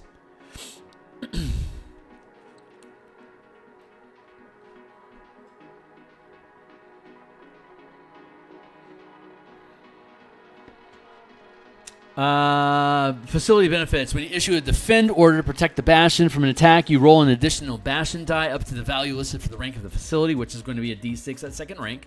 Or when you issue the attack order to siege a rival Bastion or settlement, you can roll an additional Bastion die up to the value listed for the rank of this facility. So barracks, we can issue an attack command or a defend command to protect the village from being attacked by Kaiju. So benefits, roll plus 1d6 verse win verse to defend verse Kaiju.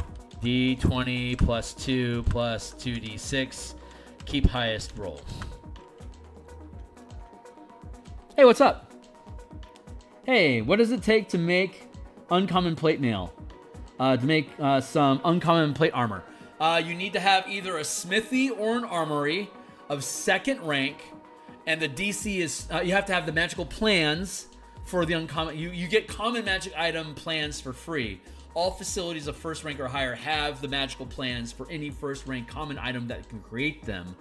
But let's go to, since you asked, let's go to the big bad list. Hold on.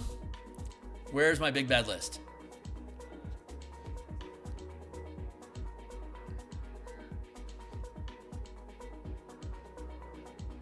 I want my big bad list. Hold on. Let's go find it. Oh, here we go. Orders there, and no, that's oh yeah. Okay, great. So this is valid. Let's go down here. Let's go down to the bottom of the book. Boop. Here's the list of all items in the player's handbook and broken down by material, tier of difficulty, and facilities to create them. So you want armor, plate mail, armor, half plate or plate mail. It's rare difficulty because plate armor is more than 400 gold in value, so that puts it at third tier. I think plate mail is like 1200 gold, so that's definitely in the third tier. So you need a third rank facility capable to be able to make that, and you need either animal material, mineral, or plant material of third rank to match the rarity. And if it's plate armor itself is rare, but the enchantment uncommon is only second rank. So if you already have the plate armor, you could then take it to a second rank facility to be enchanted. If you don't already have plate armor and you want some made, you can go here and have it built. So you need to have either an armory, either an armory or a smithy. And you have an armory and a smithy on your carrier ship already, but the armory is only second rank and the smithy is only first rank.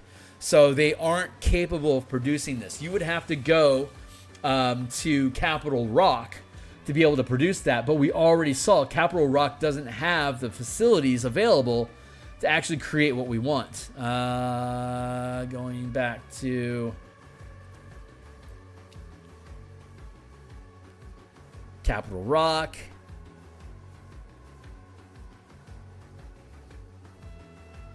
There we go. Capital Rock has nothing so far. The Dol Ara Bastion. Accuracy can't make it. See, they only have a second rank smithy. They can't make it. They could create scrolls up to fifth level for you, but they can't make armor. But they could enchant with the smithy. They could enchant the armor with an uncommon magic item effect. Is there anything else down here? The core isn't appropriate. Druid's Enclave isn't going to pull it off. Nope. Actually, let's go back down to where was it? Crag Falls. Hunter's Lodge is only second rank. That's not going to do it. Potion Emporium is only second rank. Onatar's Anvil is only second rank. Redstone, only second rank. Scaver's Cove might, because Scaver's Cove is over leveled. So I'm looking for it. Hold on. I'm just looking for the word rank and what's next to it. Third rank, Barry Glen. Barry Glen's on Far Hope, which is a village that's almost becoming a town. Barry Glen is third rank, which is this is a druid place. They're not gonna be able to make plate for you. Citadel is only second rank, so it has a smithy and an armory, but it's only second rank, so it can't do better than so it can't make armor for you either.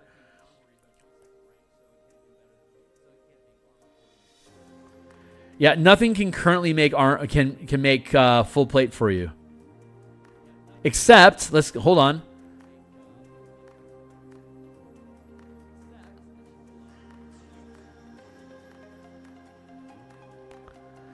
This is a third rank. Fishmonger's Hook is a third rank facility, as a third rank bastion. but its armory is only 2nd rank, and its smithy is only 1st rank.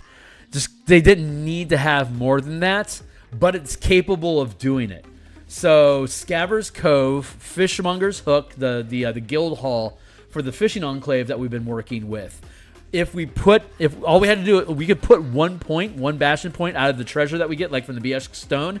We could sacrifice one of those points, or like buy in one of those points, give it to Fishmonger's Hook, upgrade them to 24 points, use that extra point to upgrade the armory to 3rd rank, and then we would then have to recruit the personnel to bring them in, which would be, it doesn't require a check to advance the armory to 3rd rank, but it does require more people. It requires 5 people to operate at 3rd rank.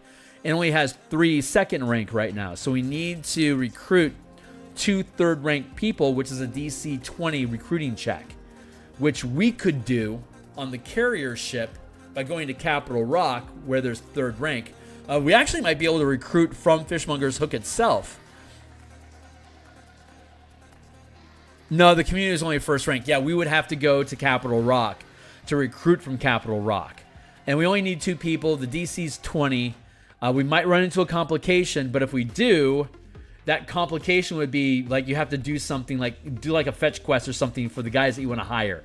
If you do the things to hire the guys, and we'll check the complication table if they don't come along. But if they give you any shit, we'll roll the complication to see what the side quest is, and that becomes another adventure seed of you guys integrating with the working class, like the smithies and armorers of this community, basically creating more bonds between your characters and these NPCs, because you're now giving them resource points and giving them something cool to do. So they become more bound to the team. They become more like a pet, like everyone adopts, like you start to adopt them. So does that'll answer your question. So get my splinter armor. Again, you could use Fishmonger's Hook by spending that bastion point next turn to upgrade your armory to become full plate. The only problem is it's going to take them time. An artificer, you're a battlesmith. An artificer that is working in the facility reduces the time spent creating magic items. So instead of taking a full month, you could use your downtime activity in the Fisherman Hook's armory to use your downtime task to help them, and that would effectively reduce the time takes from 1 month to 1 bastion turn. So you wouldn't get it for 4 episodes, but like we're about to hit 6th level.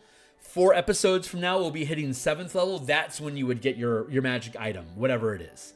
But it's going to take a couple checks to do it. Those checks will create complications, which can be side quests that will fuel the time that we spend together during D&D. And then at the end of those 4 sessions, after the complications have been resolved and whatever else is going on, you'll then get that magic item at 7th level. There's a time delay between asking for a thing and getting a thing. So, depending on what that thing is and how readily it's available. But having to get the magic plans and to create the item, that's going to require, I can't just give you that right away and just hand wave that. It will resolve over the course of this next week because you have to do 2 things. If it was just like, I already have the magic plans, just build these for me, then if you succeed the die roll and if there's a complication, resolve the complication, I'd be able to give it to you right away because it's not very complicated. But when you have to start stacking on like the research to know the magical item that I want and then build the magical item from the plans that we get, that's 2 rolls. So that requires, like, over the course of the next 4 weeks of adventuring, you'll get it at the end of that. So being an artificer, you have that free downtime activity, so that comes in really handy. But you only get 1 downtime activity. And while you're participating, if you make crafting your downtime activity, you roll your ability check, but you add the Bastion die to it. So while you're crafting that item in your downtime activity, if you advance Fishmonger's Hook's armory to 3rd rank, it'll be rolling a D8, and you'll add that D8 to your ability check. So you could potentially give yourself advantage doing whatever it is that you can do, plus your ability check. It's just like your normal ability check, either like crafting tools, and then like say, like you make an intelligence or a strength check out of it, whatever ability check makes sense to you. That's the ability modifier you get. Then you get proficiency from the tools that you're proficient with, and then you roll your D20, and then you would add because Fishmonger's Hook, you're doing this inside their facilities, you would then be able to add the D8 to that die roll potentially, and you only have to hit for a rare level of quality, like for full plate armor, rare quality. The DC is 20, so your character probably has like a D20, probably like +7. It's probably going to be at advantage, so that's going to on average be like a +5. So that's like a +12, and then on average you're going to get a +4 on that D8. So on average you'll get a +16. You'll get a D20 +16 to your die roll. Does that make sense? Hold on. Let's double check that real quick. You're going to have a +3 from your proficiency bonus, probably a +4 in your stat. So that's so that's going to be 7. And then it's advantage, which is probably going to be like a +5 because you'll find advantage somewhere. And then you get the other on average +4. Yeah, that's +16. D20 +16. You only have to hit a 20. So as long as you're rolling at least a 4 in that D20, it's probably going to work out. On average, you're going to roll a 10. So you're probably going to overclock it to 26. So you got like six points worth of wiggle room. Still about a 50-50 chance that a mishap happens. And if it does, that's an adventure seed that creates depth and interest in the campaign unique to you guys. So, but if you wanted to use splint armor so it's less expensive, then the uncommon level of rarity for the magic, that's resolved in a week. Magical plans is still going to be at the end of the week, but the DC will only be a 15 because the armor was 3rd rank, but splint armor, if it's less than 400 gold, then it's only going to be 2nd rank. Anywhere from 101 to 400 gold is 2nd rank, so that's a DC 15. And the magic uncommon magic rarity is also 15, so it's only 1 die roll to make the thing. But you also have to do the die roll, a DC 15 die roll on the research check or trade check to get the plans that you need to be able to make the thing that you want, the uncommon magic item plans. So a research check and an empowered check, both are a DC 15, and if either one of them have a mishap, you're going to have side quest complications. So hopefully that answers the questions. Yeah. Let's see. What else we got in this place? Hold on. Great question. Glad you asked it. Settlement facilities. Chunk. And this is the book. I don't need the book. Oh, this is what I need right here. Redstone. Okay. Garden. D6 harvest plant materials.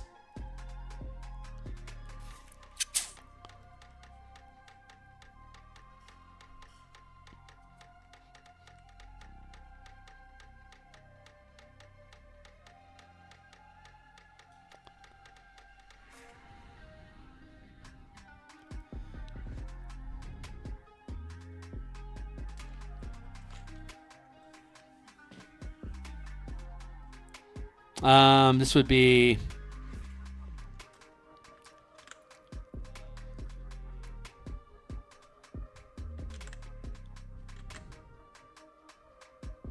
hold on.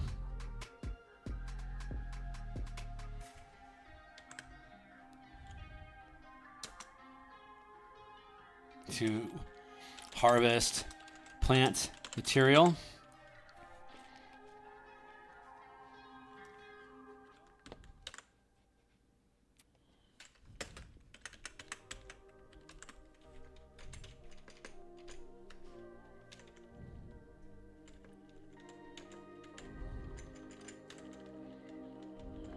There.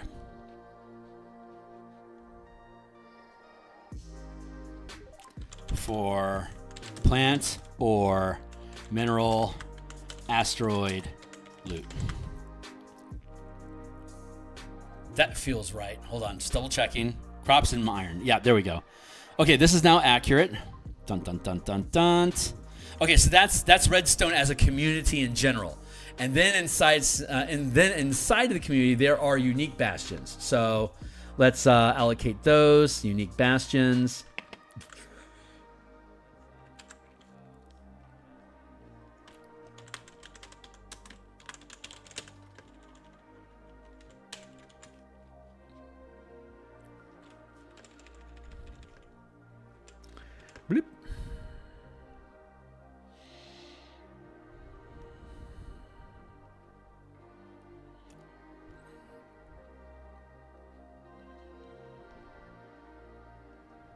Let's up this a little bit more. 15. There we go.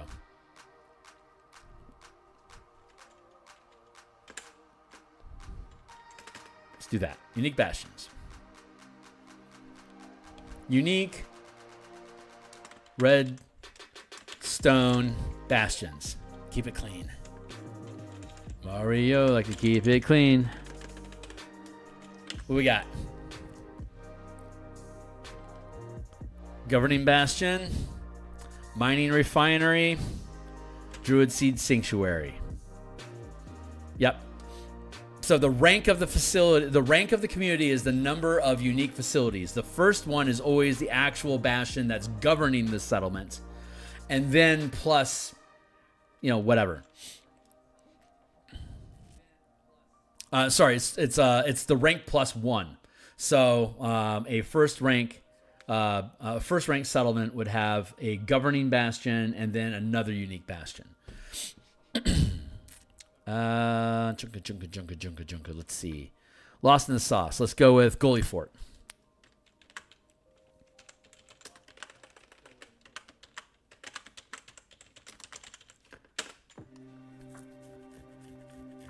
And this is 13.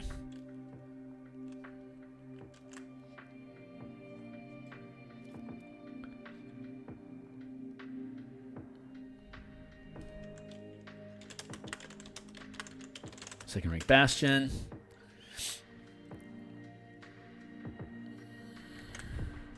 $19 BP plus 1d6. Thank you.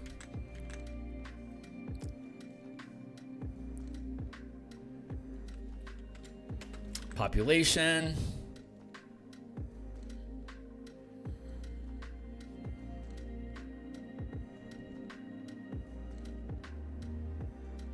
The total population of Redstone is 769.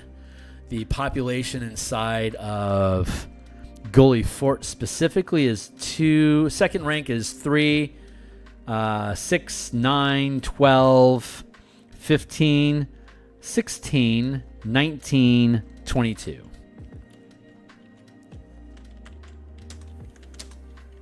$19 Bastion points. BP is plus D6. Facilities.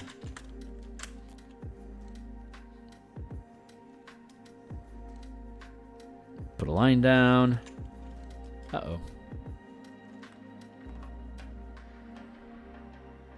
Let's do it like this. There.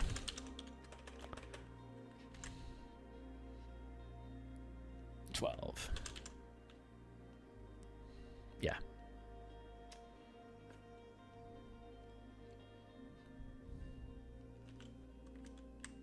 We'll do like this.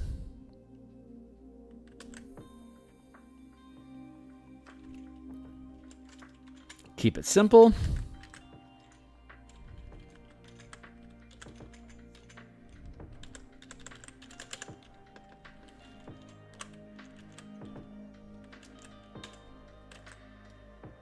What you got? God, they got a lot of armories. You could advance this place and up their armory to. No, they're only second rank as a facility, and they have 17 Bastion points. So they need 21 Bastion points to get to third rank. So you'd have to put 4 points into Redstone to advance to the third rank, for you to be able to advance any of the Goalie Fort armories. Because Goalie Fort's only second rank. It's at 19, so it needs 2 points to advance to third rank. So it could advance to 2 points, and then you could put in a third. Those 2 points could then go into advancing both armories to third rank. That would work. So you aren't required to go to Scaver's Cove to create magic items. I mean, they could create uncommon magic items here as well. So they're good to go. It just depends on who you want to build a relationship with most. Armory. Plus, what? How am I doing this? Just 1d6? Yeah. 1d6. And the armory benefit. 1 BP equals craft up to uncommon items. DC 15. Oh, I don't need to write that in. It's redundant. And then we go 1 BP equals empower up to 400 GP non-magical items.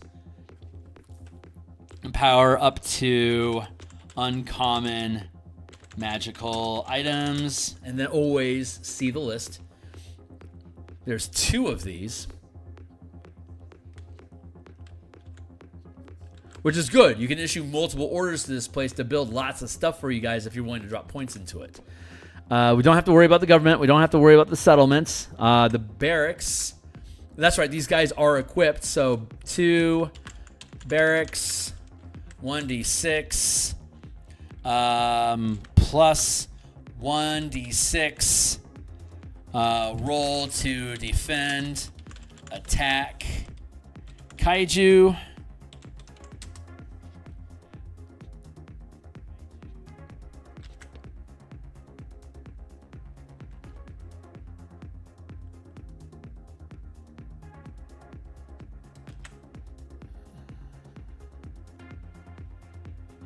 Hold on. I got lost in my sauce. Give me a hot second.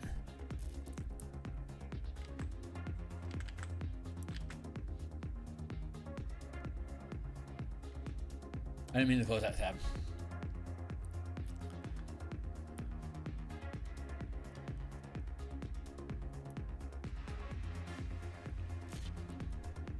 Yeah, +1 to defend, attack Kaiju, which can be stacked on top of 1 BP. We have to spend 1 BP to actually do that, though.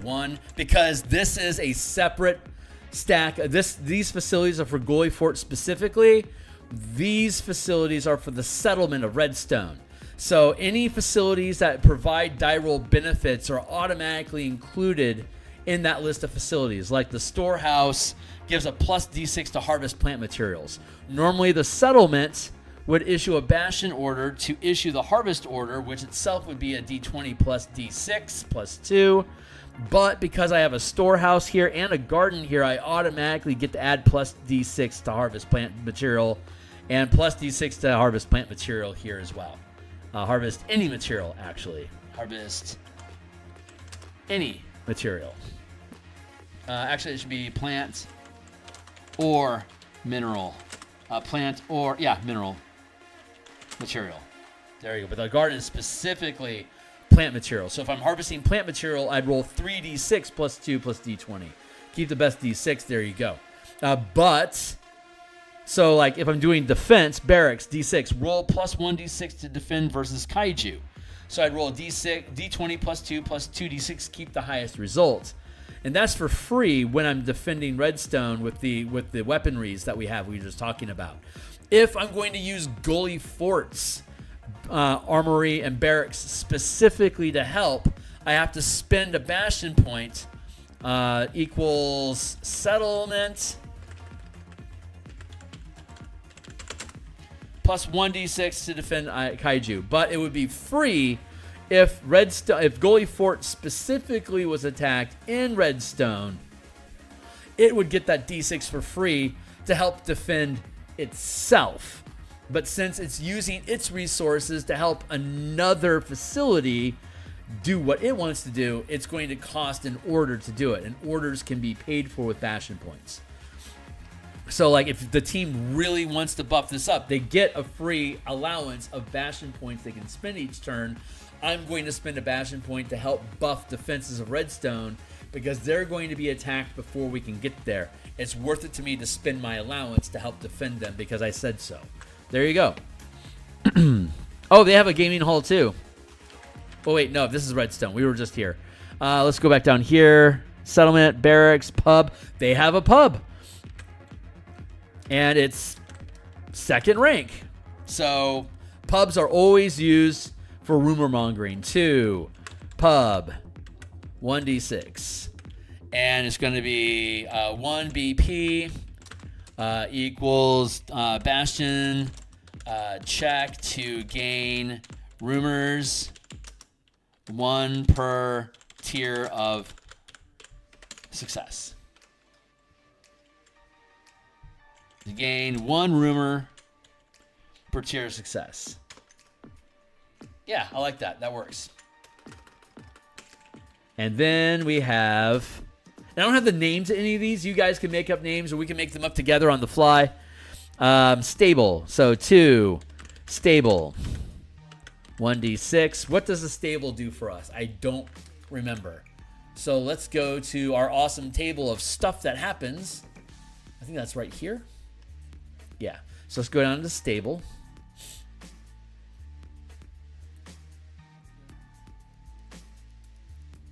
When issuing a harvest order to acquire animal materials, you can roll an addition Bastion die equal to the rank of this facility.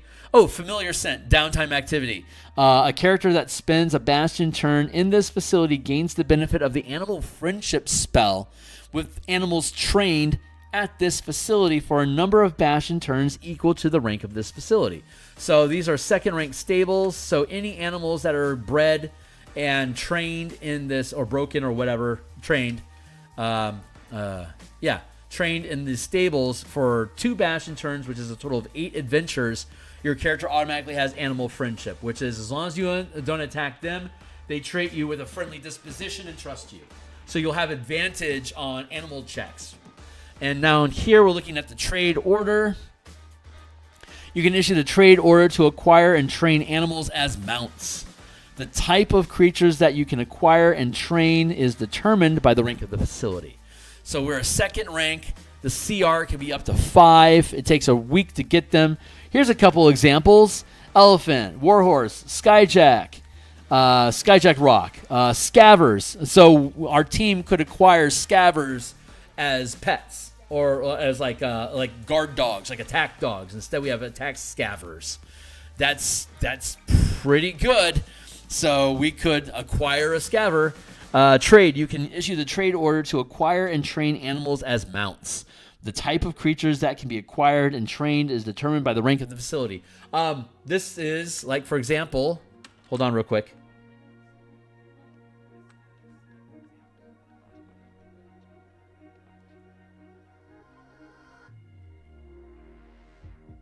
Where'd you go?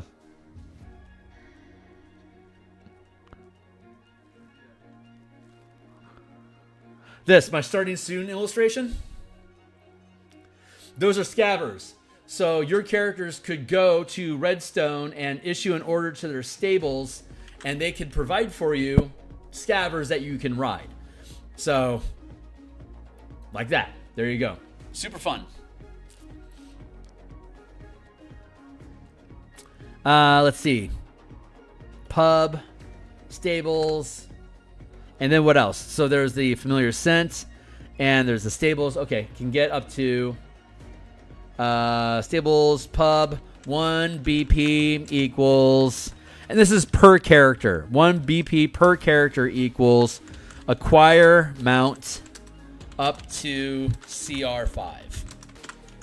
Scavers. And what's a brown scaver look like?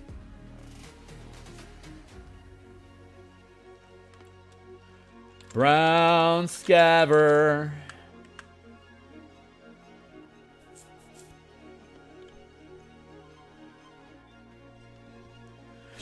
Large monstrosity. 51 hit points. So basically more hit points than you guys have. So that's a tanky dude. Swallowing bite. It's a large creature. Swallowing bite. Medium melee weapon +6. Damage is 2d6 +4. Like, it's not doing any more damage than what your characters would normally be able to do. It's like you could issue a bonus action to have this thing attack, or like sacrifice your attacks to have the Scaver attack instead as a commanded mount. I have no problem with that. 51 hit points. You can take damage for the Scaver if you want to. It's basically like a little mecha that you could ride around as a shark, you know? Swallow creature is blinded. It can swallow a medium or smaller creature. There you go. And it has to fight its way out. Yeah. So Scavers are worth having. The Scabbers have the same wild space speed as the mecha do. They can do 1,000 miles in a day. Worth considering. But every character, everyone that wants a Scabber would have to spend a Bastion point to acquire one separately. And then you're going to want to spend the downtime to gain the familiar scent so that they have the animal friendship, because Scabbers are hostile by nature. So you're going to want to get them to be at least indifferent with you. Otherwise, you might find them attacking you at some point, and wouldn't that suck? So that's all the facilities that they have here. That's good. So that's Gully Fort, and then we have 2 more. We have the mining refinery. So let's grab that up here real quick.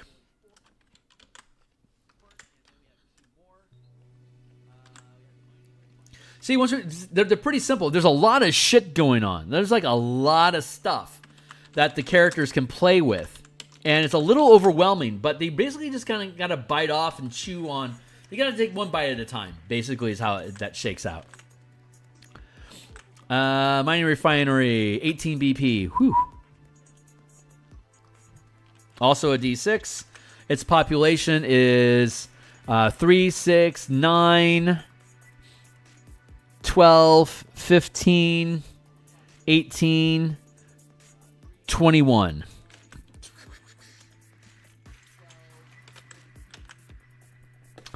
This place currently has its storehouse damaged because it had been attacked by a kaiju and it's still being repaired. But it has a workshop. Let's grab its facilities. Rank, blah, blah, blah.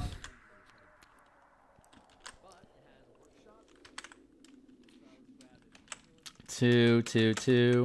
1, 2, 3. Boy, you guys got a lot going on. Holy Hannah.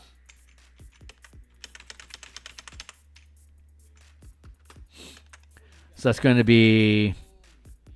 That's not in alphabetical order. Armory. 1d6. We've got the armory. We've got the laboratory.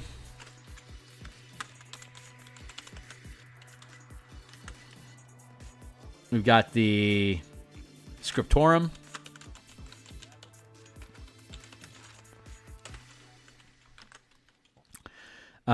Storehouse, smithy. Also, second rank, very good. Smitty. 1d6.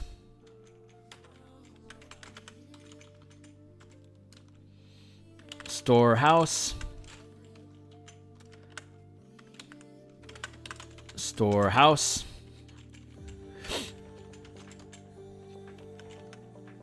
One d6. 1d6.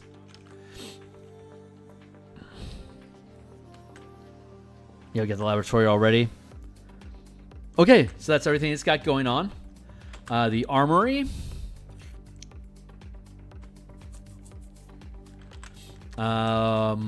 Plus 1 BP equals plus 1d6 to red stone defense or attack rolls. I'll find common language for this eventually. And it has the 1 BP equals craft second tier non-magical items. 1 BP equals empower uncommon magic items. The laboratory, let's look up the laboratory because it's been a while since we've looked at it.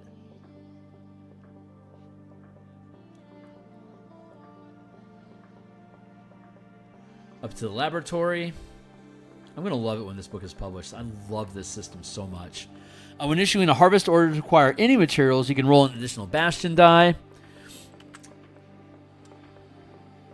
Oh, that's not bad. 1 BP equals plus 1d6 to redstone harvesting roll. Oh, that's good. We have multiple sources that we can buy Bastion points in from.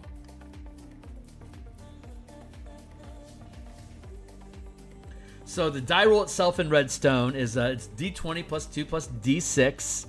We get an extra d6 for the storehouse. So that's 2d6 we get to roll for free. And then we could use... We can spend a Bastion point to roll an extra d6 for the laboratory. So that's d20 plus 2 plus 3d6 keep best results. The smithy, I think, is going to give us one as well. I'm not positive. We'll see. But so far, if you spin a Bastion point, we're up to 3 6-sided dice to reroll. And again, we want to get at least a 25 to not have a Kaiju encounter. If we roll less than 25 on that d20 test, we are going to have a Kaiju fight to claim the Biesh material that's giving us the free Bastion points. So, what does the Scriptorum do for us? Let's remind ourselves what the Scriptorum does. Hold on, was that everything? Nope, there was more. Craft, we can use it to create magical items like potions, and we can also create mundane items like acids and stuff like that. So, let's go ahead and make sure we incorporate that. 1 BP equals craft second tier non-magical items. 1 BP equals empower uncommon magic items. Thank you, Timely Timer. I'm doing good. I think we're at 8 o'clock. Yeah, we're doing pretty good. That's everything. Yeah, that's everything for the laboratory. Double checking. Yeah. And then we go down to the Scriptorum. That's what we want to look at next. It's been a while. Scriptorum, unique facility benefit. Your Bastion has a number of spell glyphs inscribed within its borders. The number of glyphs that can be active at once is equal to the rank of the facility. The maximum level spell that can be inscribed this way is determined by the rank of the facility as listed below. So we have a second rank facility, so we can have up to a third level spells that are inscribed into the into the facility. So, and then we're looking at the Jesus. This is the mining refinery that has a Scriptorum. So it's going to be decked out basically with magical defenses, and we can have 2 magical defenses of anything up to third level spell that basically trigger as a trap when you cross it, or as a boon when you slap it on. Like at third level, you can cast a revivification spell. It's like you can have a revivification spell loaded into a spell glyph. So if somebody dies, you can just basically slap their corpse up against the stone, and then bam, they get hit with a revivification and they're alive again. And they can have up to 2 of those. But it could also be like a fireball. If you step on this glyph, fireball goes off, go boom, and now everyone in that area dies. So you can create traps with this. So if you have a Scriptorum in your Bastion, you can lay traps anywhere you want in or around the facility. So I love that personally, because this is creating the groundwork for villain lairs, using facilities, Bastion facilities, to build enemy lairs. So that you can have, like, you know what your defenses are like, you know what the armor class is to overtake each facility. You can build out each facility as a strong point inside of the dungeon complex. And as you're going from room to room conquering things, that cluster, like this cluster of rooms, is themed as a laboratory. This cluster of rooms is themed as a Scriptorum. This cluster of rooms is narrated as an arcane study. There's a barracks over there. So you can organize little packages of rooms to have all like the materials in one room, like a storage facility, an actual like workbench where you're working on stuff, and then like a clerk's office for processing whatever, or documents and stuff like that. Like you can kit out your dungeon using these facilities to explain what the different areas in your dungeon once were. And that helps build a narrative in and speaks to the type of things that this place was built for and can do. If we wanted to raid the refinery, we're going to find a pretty tanky location that seems to have an unusual propensity to violence around it, that needs magical defenses, an active armory, and inside of a community that has a large barracks and siege weapons. Like, this speaks to, we expect kaiju to come through here and we're equipped to deal with them. I love that. I love that.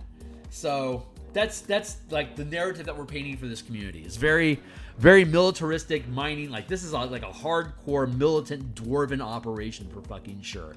So let's keep after it. Scriptorum equals, that's not a benefit that the team necessarily gets, but I will allow the team to say what spells are stored, because this is going to basically be where the kaiju fight is happening. So they can determine what those two those two effects are, and those are already scribed in as a benefit. So benefit equals 2 spell glyphs up to 3rd level, up to level 3 spell in each. Players choose. So, before we start our kaiju fight, you guys can use the scriptorum in the refinery facilities to help buff your characters or your mecha with whatever spell effect it is that you want to have as an advantage when the kaiju attack begins. I'm not going to tell you what the kaiju attack is before you pick your spells, but you get to pick the spells before the fight. So, enjoy. You guys are welcome to enjoy that. That is yours. Orders, craft. You can create non-magical items, and you can create magical scrolls up to 3rd level. So let's go ahead and put that on our list. 1 BP equals craft 2nd tier non-magical items. 1 BP equals empower uncommon scrolls. The laboratory is craft uncommon potions. The armory is empower uncommon armor, weapons, armaments.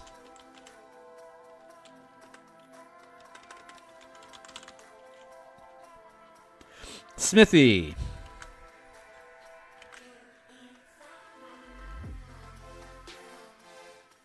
See, you put the facility into your bastion, and now there's all these cool things you can actually do that modify how your game plays. The Bastion system that's in the DMG 5.5 is far more is literally passive. There's no die rolls involved. There's no chances of failure.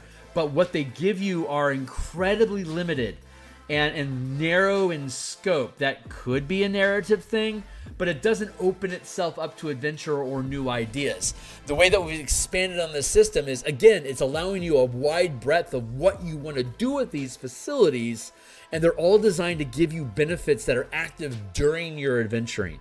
And it encourages you to come back and restock and refuel and rekit what you're doing with your facilities to change and adapt to what you need to do with your adventure. So those Bastion points become a meta currency that you can kind of spend like mana to create these like downtime background passive buffs to your characters that you stack on by making ability checks. And when you fail the ability check, it triggers a side quest challenge to overcome the complication. And then once you overcome it, you automatically get the benefit as though you had succeeded the die roll. So there's a risk reward system here, and it encourages you to spend points to be able to further modify to guarantee that you get good results so that you're investing your system to do specifically what you want it to do. Kind of like adding a whole bunch of gems onto a skill tree in Path of Exile. Like if I want to be really good at breach maps, like breach dungeons, I'm going to kit a bunch of stuff in that benefits my character during breach. Versus delve. If I'm going to do delve challenges, then I'm going to kit out my tree to work my character and synergize with delve mechanics. You can do the same thing with this Bastion system by kitting out your facilities and what you are ordering them to do to synchronize with what you're planning on doing in your own campaign. So, and this is that transition point, like around 9th level, when characters take, like the players take the reins and start controlling the destiny of the campaign, because they're starting to outlevel the power and resources of the world around them. They start calling the shots in what happens in the campaign, and the DM becomes the one that responds to those decisions. This helps create chaos and a risk-reward system that encourages you to push those characters into higher levels, because it becomes less about questing to save the world. It becomes, I'm trying to do crazy, insane things. The difficulty is insanely high. It's creating complications that my character is a high enough level to fix the problems. It just creates its own campaign momentum to build off of. And it's constantly triggering random events that are like random encounters. They help create new narratives inside of the larger scope of your loose framework campaign. So that's what it's designed to do. And if you're familiar with that style of play, that makes a lot of sense. If you aren't, I need to make sure I build this book correctly to teach you how to do it. So this is going to be a really fucking good book when it gets built. I hope 5.5 still means something by the time I get it built, like in a year or two from now, because that's how long it's going to take. Now we're going to play test this until the end of the year, and then I actually start building the book. So hopefully by then it'll already be ready to go. We just have to tweak things based on the playtesting that we do. But I've been running this on my other table for about 2 years, and so far it's working pretty smoothly. But another fresh pair of eyes, or a whole group of eyes, an extra 10 eyes, would certainly be useful. So that's what we're doing. And then once we get through with this campaign, we'll be ready to move forward and actually starting to build this book out.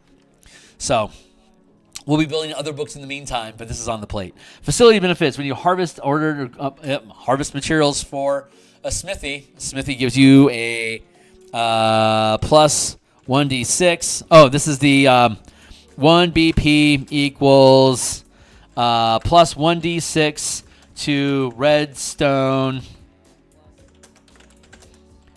harvesting mineral roll. So that's 4d6. If you want to spend 2 Bastion points in this, you can roll a total of 4d6 dice and keep the best result, add it to your d20 plus 2 to see how high you can go on harvesting that Biesh stone to try to prevent Kyber from erupting and killing everybody. Hey, what's up, Max? No, Mawillix. I'm still learning names. Welcome back, man. I'm going to shift this over a little bit. Yeah, that works. Cool. Let's see. What else we got going on? That's the smithy. Oh, yeah, and the smithy can also, for 1 Bastion point, equals craft second tier non-magical items. Like and again, the cap on second tier items is 400 gold.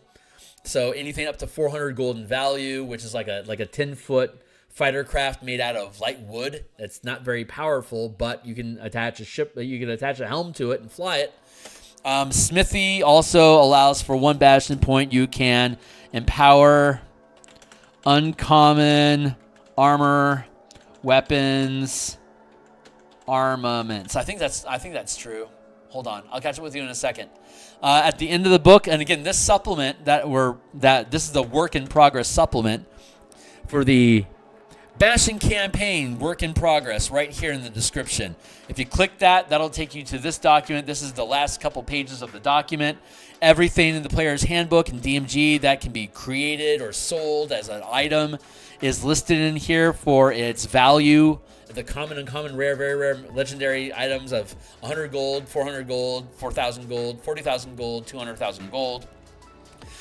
So we want to go and look at, this will be a spreadsheet that we include that'll have sortable rows. So when you click on it, like you can click by items and it'll list all the items alphabetically. And then you can click on like the value and it'll sort by rarity, the value 1 to 5. And then the type of materials, it'll have 3 separate categories: animal, mineral, and plant materials. So if I click on all the mineral materials, it'll list out all the items that can be made with minerals, and then the typical facilities that can be used to make them. So I want to go down. I'm looking for the smithy. So the smithy can make weapons. See, lots of smithy. I wanted to look at magic items. That's right. So these are all the mundane, like non-magical items that can be created. But at the end of this list, we have the list of magic items. So magic items, we have a smithy can make armor. A smithy can make rings.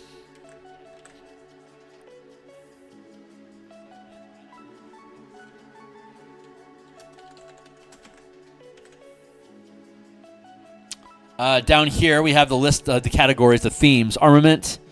Oh, no. Smithies can't make armaments. They have to make specific items. That's right. That's why the armory is so useful, because of armaments. What's up? The shogi player. Oh, thank you. Thank you. Sorry, I'm still learning. I'll get it back. I appreciate you. What else can we do with the smithy? Rings, rods, weapons, and wondrous items. Rods, weapons, and wondrous.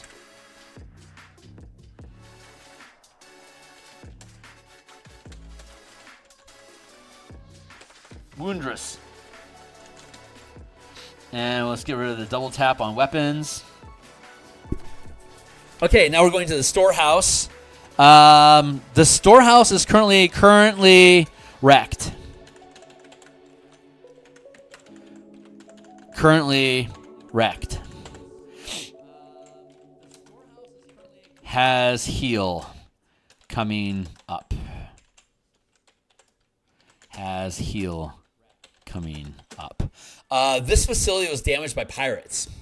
So they raided the storehouses, and that destroyed the storehouses. So they currently have 0 out of 2 ranks. So they're not providing any help right now.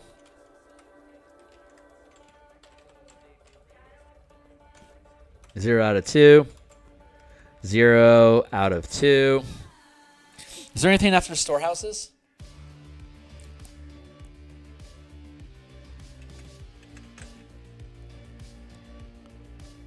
Nope, that was the last of it. Okay, cool.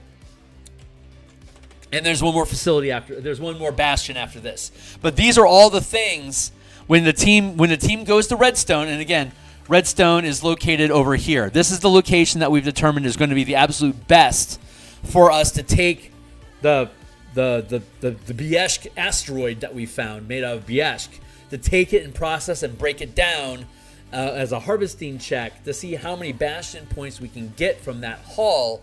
So basically, when we have kaiju fights, we can harvest materials from the fight or the environment around the fight. In this case, a Bieshk asteroid landed near a bug colony that hit with the asteroid and then started digging into the earth. Last session on Saturday, the team went down into the tunnels outside. There was only 10-foot tunnels, so they had to get out of their mech. Basically went splunking down inside these bug tunnels to go kill bugs good. And one of the they took about of the team that was down in there, I'd say they took about maybe 25% total, like team hit point total was about 25%.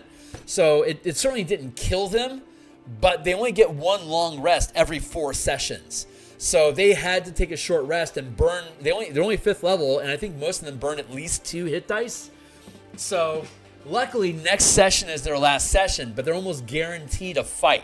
Whether they go chase giant 20-foot hornets back to their hornet nest to kill it before it kills more people, or they decide to deal with this Bieshk stone cracking open and spilling out Kyber monsters, either way, they're going to be in a fight.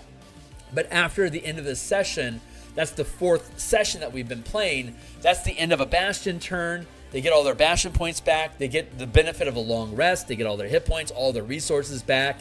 So all they have to do is survive this Saturday's challenges, whatever they end up being. All they have to do is survive them. They'll gain a level, and they'll get a full refresh on all their stats, and they'll be ready to go because there's another fight.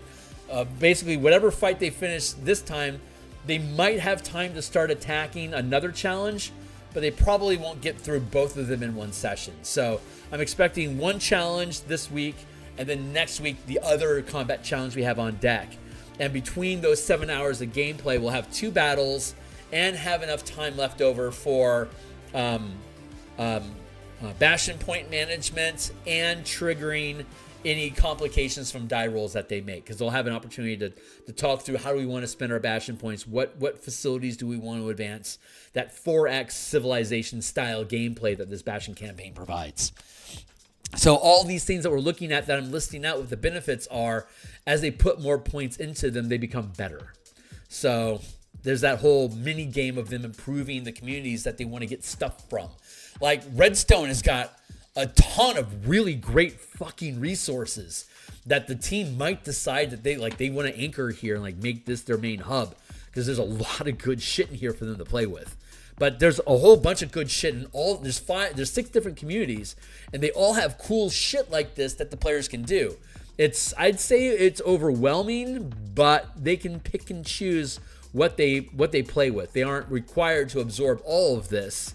It's just these things are available for them to play with if they want them, and I'm giving them an allowance of points to spend on to encourage them to get involved with it. And anything that they decide to poke at that gets on their roster, and they can start messing around with it. So we have one more facility in Redstone. There's always the rank of the community plus 1 significant bastions, other than like the settlement itself is structured exactly the same as individual bastions. So, but a settlement is a large secure area with access to resources that lets you put other independent bastions inside of it as a community. Like my pub might be a first ranked bastion that I've invested some points into a gaming hall and into like a pub and to a storehouse. Like that might be how I spent like a few points just to open up an operation to have some fun and some brew. But that would be inside of like say a 3rd ranked town, which is a settlement bastion, which would be able to provide protection and resources so that my pub can operate. They're providing the grain to me for me to make the whiskey with. They're providing the animals that I can then take and produce sandwiches out of to sell to people, blah, blah, blah. All the commerce and the economy of the community gets wrapped into, as long as your facilities don't outrank the community can provide what you need to do what that shop does. So you only have to make a single ability check each bastion turn to determine how prosperous was your operations right now on a scale of 1 to 5 of lifestyles, 1 being poor, 5 being aristocratic. And if you want to, like, if you hit aristocratic, like you had an amazing growth spurt, well, if you'd spend bastion points every turn to keep that aristocratic lifestyle, but if you don't have a whole bunch of extra points laying around to spend each turn on that, then you're going to lose that aristocratic lifestyle the next time you make an ability check. You probably won't hit that DC 30 again. It'll probably slide back into wealthy or maybe even comfortable. So you have this changing economy based on the lifestyles that individual communities hold, and the maximum lifestyle in a community. Like if a community has a comfortable lifestyle, you can't be wealthy in that community unless you're pulling in resources from outside that community to fund a better lifestyle than that community can produce. But like say next month, they roll really well and now that community is wealthy. Well, for the time being, their economy is booming. So cash in now while you can to try to advance stuff, because they can provide anything up to 4th tier power for you. Magic items, things that you want to make, recruiting new people, getting access to new facilities that are of this higher rank. Cash in on that while you can, because if that drops below that wealthy lifestyle, if you want to keep that level of operation, you now have to import that material from elsewhere, or you have to bolster the economy by taking actions to help push that economy up so you can get access to that 4th rank material again.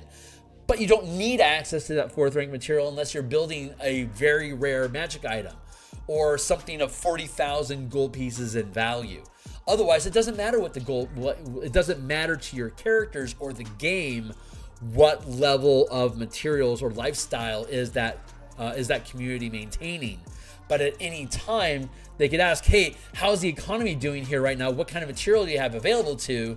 The DM can make that lifestyle die roll and determine DC 10, 15, 20, 25, 30.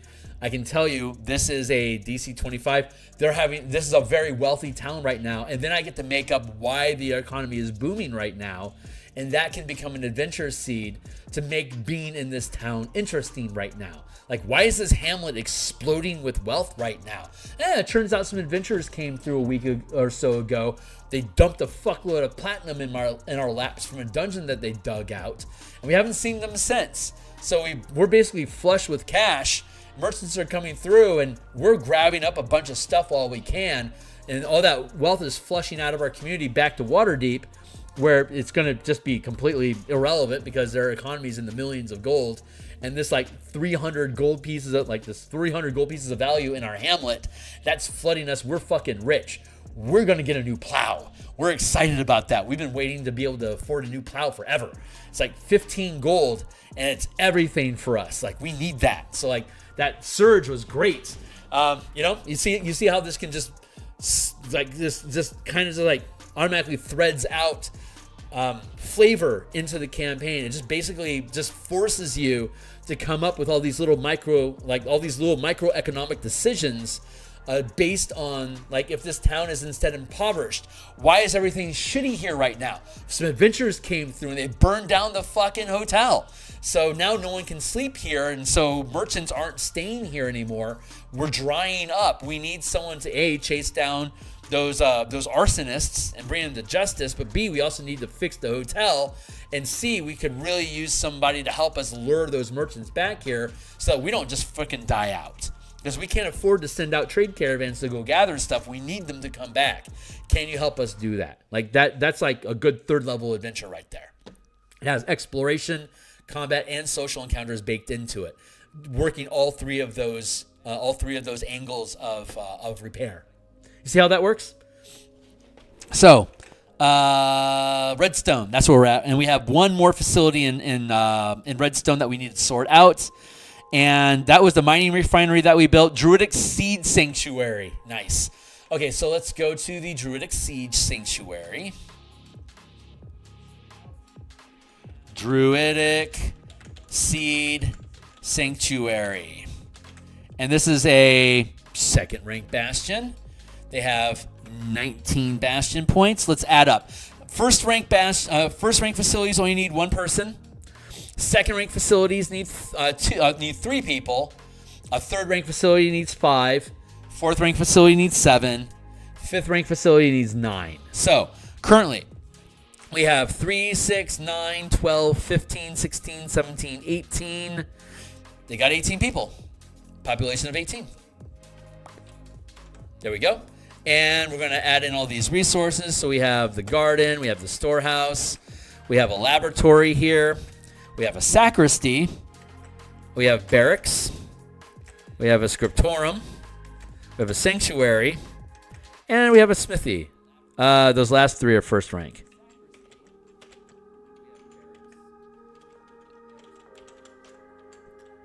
Scriptorum, sanctuary,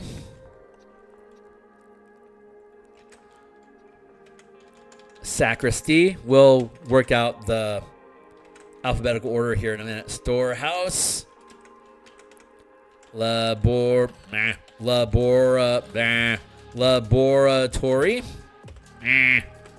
laboratory. Thank you.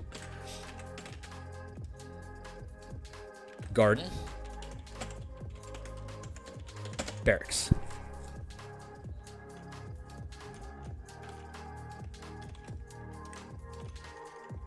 That's not so bad. 1d6. First rank facility only offers a 1d4.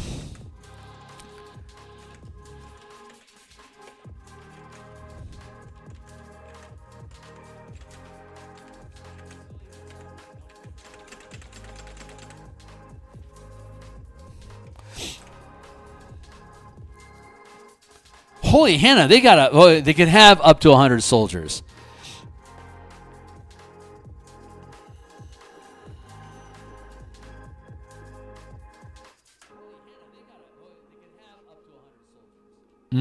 How many people? Oh, yeah, they got like 600 and something odd people in Redstone in general. Yeah, the population of the village itself is 769, and only about 100 of them are needed to actually run the facilities. So they can have a barracks of potentially up to 100 druidic warriors that are hanging out. They have the ability to do that. This would be one hell of a druid enclave if they did. I'll think about that for a little while and suss out how I want that to do. So let's go. We already have barracks in a number of these places, so we can just cutty pasty this. I think I just ran out of music. Yeah, my music stopped. Let's my music stopped. That's how long I've been streaming for. It's been a few hours. I love doing this stuff though, man. This campaign shit is so fucking fun. There, let's start with that. I love building these campaigns. It scratches, like it has a solo game feeling to it. You could solo game a D&D campaign using this Bastion campaign because I want to do something. It's a die roll. If I fail the roll, it means I have to do something extra to make it happen. Otherwise, it just happens automatically and I keep moving. Like you can run a 4X campaign solo style with a group of NPCs, like of characters that you use to fix problems, and the system creates adventure seeds for you to then assemble. So it's a really good framework for solo gaming, and to a certain extent, when you're a DM and you're doing game prep, to a certain extent, the DM is solo playing the campaign, creating potential scenarios but not resolving them. That's essentially what happens here. The DM is creating scenarios inside of a solo play campaign world, and then instead of rolling dice to see what happens, they present the situations to their team, the players, who then respond to it, and you do a bunch of bullshit and a bunch of shenanigans to make things fun, and at the end of that session, those are the results that you got from the things that you wanted to do in your solo campaign. So you incorporate what they did inside the campaign during the session, and now you update the results of the things that you were trying to do as a result of what the players did. So the DM is using the players' team to explain through narrative and gameplay what the DM is trying to do in the solo world. And the players are resolving die rolls based on the things that they think are cool, and then add their own nuances and responses to like how they think this is going to shake out. That's the adventure. And then you take the notes from the adventure, you incorporate them into what you were trying to achieve. You then update the world with the next logical step as a result of what they did. And that becomes the next set of complications that need to be resolved. You detail them enough to make interesting plot hooks and points. And then you bring them back to the player. They run through the adventure, creating results, and then you go back and you update your game. So if you want to think about it, DMing is solo gameplay, where you're using the players, and the players are making all the die rolls and responding to things and creating their own ideas about what's going on inside of a world that you have an ongoing build on. And when you take on that perspective as a DM, you love that players are providing answers for you. You're excited to see what their response or solutions to problems that you're presenting are, so you can see how it changes the world and how the different factions and rival elements that are inside of the game world are responding to and exploiting or defending themselves against the shenanigans of the players that are involved. You see how that works? Super fun system. It makes game prep really easy because it's fun updating your world. And you're always folding towards new things that you think are going to be cool, that if they come online in your game, this will be really cool. So you've got all these plots going to bring different things online, and depending on how the characters engage with them, they either get delayed or they get sped up. So you can make those changes to your world accordingly. So anyway, I'm rambling at this point, so I digress. Where are we at? That's right, gardens. Okay, we already have a lot of this stuff filled in here, so I'm just gonna fetch up here. I think we have gardens. Yeah, there we go. This is gonna be plant materials. So we're gonna go down here. We're just gonna rinse, repeat. What is it? This one. So the gardens, I can spend 1 BP to add +1 redstone harvesting plant roll, but I can also 1 BP. I think I can equals what do I do with garden. Let's go check in real quick and find out. Run hook. There we go. Garden orders craft non-magical items, and I can harvest. Issue harvest order for plant materials. So I can make like poison and food and antitoxins. That's generally what's included here, but it is something. So let me go over to here and go 1 passion point equals craft second tier non-magical items. There. And let's go back up to our garden then.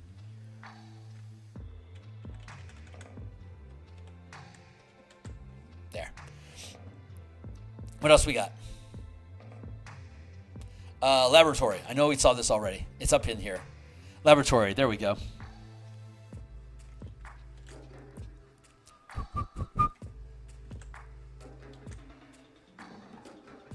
We haven't seen a sacristy yet, so that's going to be new. So let's go to our compendium and look up sacristy.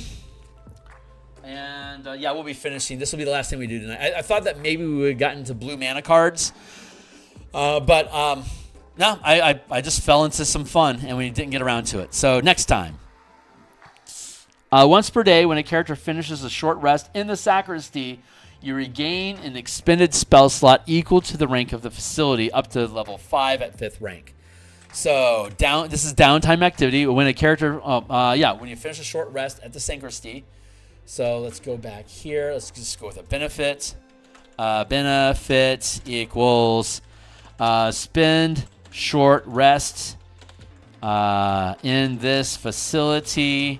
Regain 2 mana.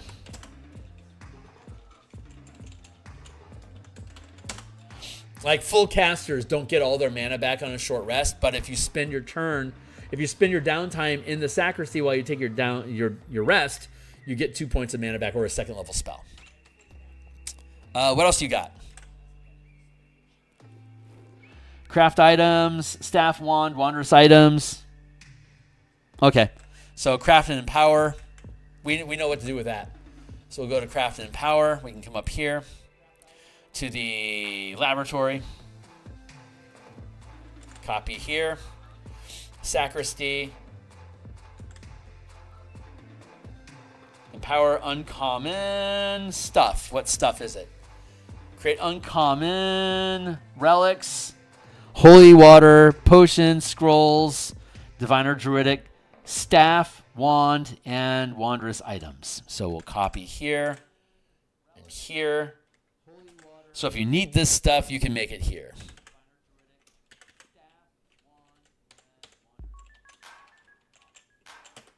There. And this sacristy is druid only because that's the flavor of it. There, wands, wondrous items. I don't care about the color, fuck off. Sanctuary. We haven't seen a sanctuary either, so this is an opportunity to see that.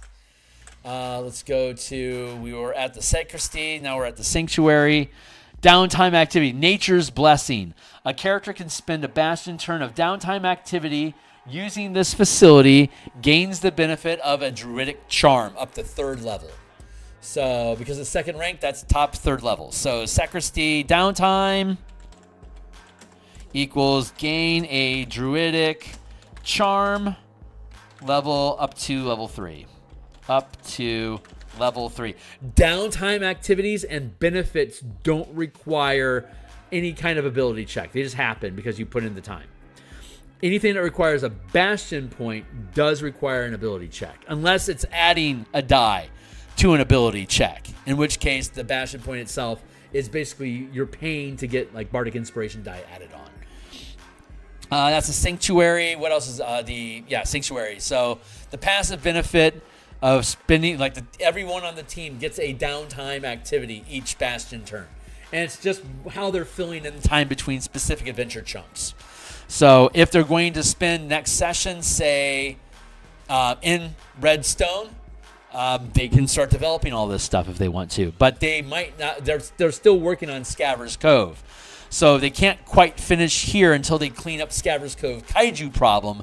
So they're still relying mostly on Scaver Cove resources for now. But once they're finished, they can then go over to Redstone, work with the Biesk Stone next Bastion turn, and then start integrating with this community, or take the Bastion points that they gain and go back to Scaver's Cove and invest there, or they can invest the points into their own mobile carrier ship, which also has Bastion facilities.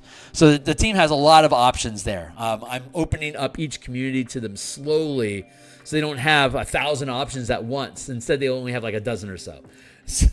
It's already overwhelming enough as it is, but when you look at it, it's just basically a laundry list of what kind of ability checks can I make to get different stuff. And they can just run. This is the Bastion guide, so they can just run down the order here, and they can just read what the benefits are to each of these facilities. It's like, yeah, I want a piece of that, and I want a piece of that, and I want blah blah blah blah blah blah blah. There you go. So Sanctuary, what are we doing with it? Orders. Right. Oh yeah. Hold on. No, this is the Sacristy and Sanctuary, right? So we just did the Sacristy. All right, and now we're going to do it's Sanctuary is the same, except it has different magic items. So I can just cut paste. But you see, it's very formulaic. And it's designed to be. It's designed to have a replicatable, a very straightforward system of design, so it's easy for DMs to create their own.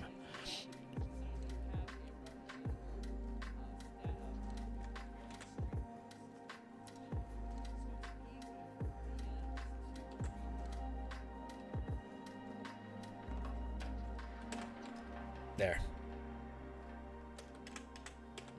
And now we have the Scriptorum again, but it's only first rank.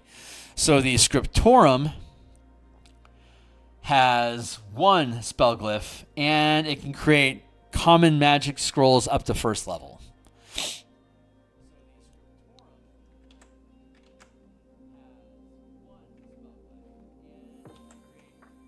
One, D4, 1 spell glyph. Up to level 1. So they can have 3 spell glyphs.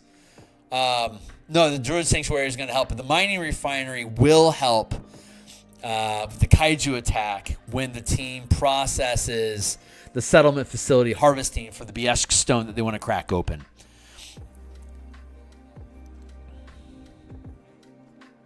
Good. You can only have one of these unique facilities actually helping them at a time.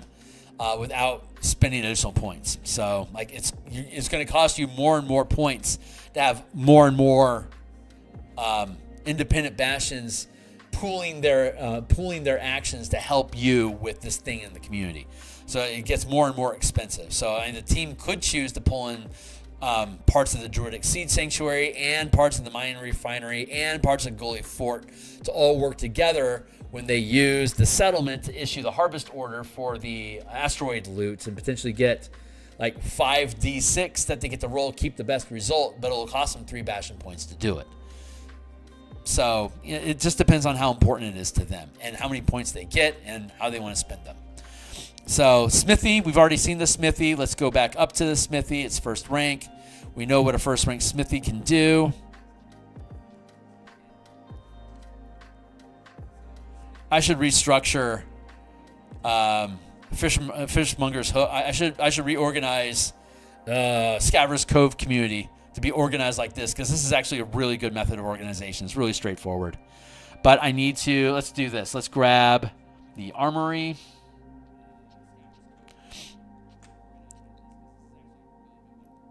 And go down here to the smithy.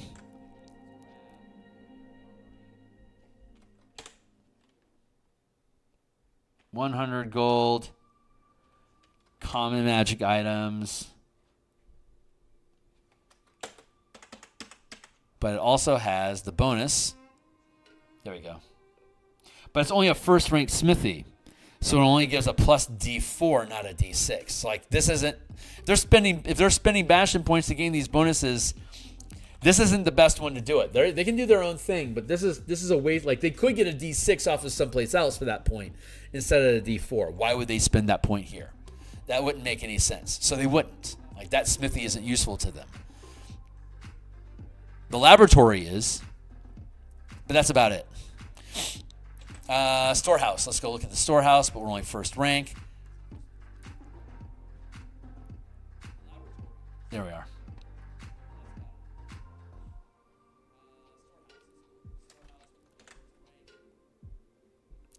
And the storehouse is second rank, so bloop, it'd be worth it. I can add a plus D6 to harvest plant or mineral materials.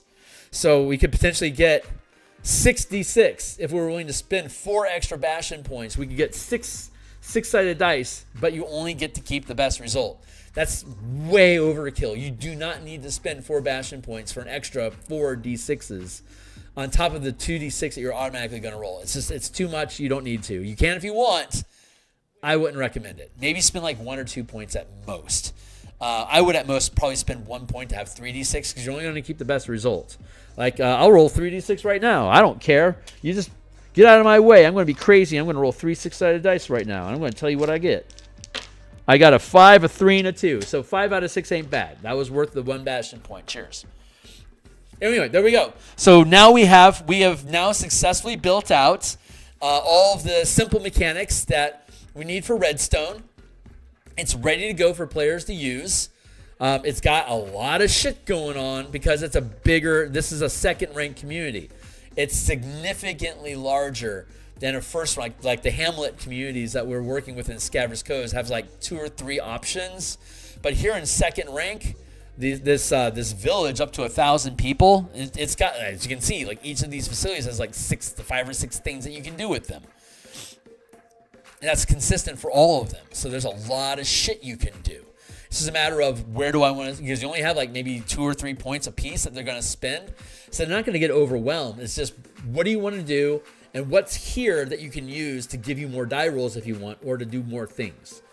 So, but I'll walk the players through and answer questions for them if they want to. But basically I do these live streams basically to guarantee that I invest the time, quite frankly, in building these things.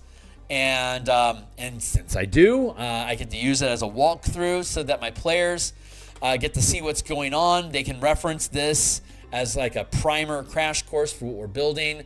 And then they can hit me with specific questions when we run the game. But if they're watching these vlogs, then they know everything that happens here, why it works. If they've been willing to sit through my ramblings here for the past couple hours, they now will have a thorough knowledge of how this harvesting check for the BS stone will work, what the risks are, and what the consequences may be, and what they're going to gain, the reward for the risk. So I'm going to go ahead and cut stream here. It's almost 9 o'clock. This is perfect timing. I'm going to be back tomorrow morning to continue working on the Spelljammer subclass book cover. I'll be gone Wednesday morning to do my pilgrimage to downtown Seattle. And then on Thursday, I'll be back in the morning, and it looks like I'm going to be playing Shadow Dark in the Tomb of Horrors, the Shadow Dark version of Tomb of Horrors for 8th level characters. I survived last week. I'll be doing that again at 5 p.m. Seattle time or 8 p.m. Eastern Coast time. I'll be doing that for a few hours, and then after that, I'm going to jump on stream on my own. And we're gonna look through some blue mana cards and see what we can develop, some character class features inspired by blue magic cards from Magic the Gathering. And then on Friday, I have vacation. I'll be on Friday morning, and I might be on Friday in the afternoon, like at lunchtime, because I'll have the day off. And then on Saturday morning, we'll be back on doing game design, probably Eldritch Rugby stuff, maybe blue mana cards. I'm not sure what. And then we'll do this campaign. We'll be running that on my Discord server, link down below, on Saturday afternoon. And then I don't know if I'm going to be around on Monday or not. It's a holiday, so I might be spending time with family and friends, so I might not be on in the morning, but I'll be back like usual on Tuesday after that. So, what? Anyway, what's between now and Friday? This is Tuesday, so Wednesday. What day was? Saturday. Saturday morning, I'll do more Magic the Gathering cards in the morning, and then in the afternoon, we're playing this campaign on my Discord server. Anyone's welcome to hang out and listen in. We just ask that you keep yourself muted so that the players can play. But everyone's welcome to hang out if you want. That'll be on Saturday morning at 12:30 Eastern time, p.m., or 9:30 a.m. Pacific time, Seattle, California time. Yeah, So Thursday night we'll be doing Magic the Gathering cards. It's Tuesday. It's Monday night right now. So Thursday night we'll be on doing Magic the Gathering cards around this time on Thursday night. And then on Saturday morning, we'll probably do Magic the Gathering cards as well then. Maybe we'll do Elders Rugby. Maybe we'll start working on cantrip weapons. I'm not sure. Something. There'll be something. But Thursday night will be Magic the Gathering cards for sure. So, hey, that's it. I'm out of here, guys. Thanks a lot for hanging out with me. I really appreciate you guys. Anyone that's new to the conversation, welcome to the mix. Like, subscribe, bell icon. Check out my shit down below. I'll see you later. Cheers. Cheers, guys. I really appreciate it. Thank you.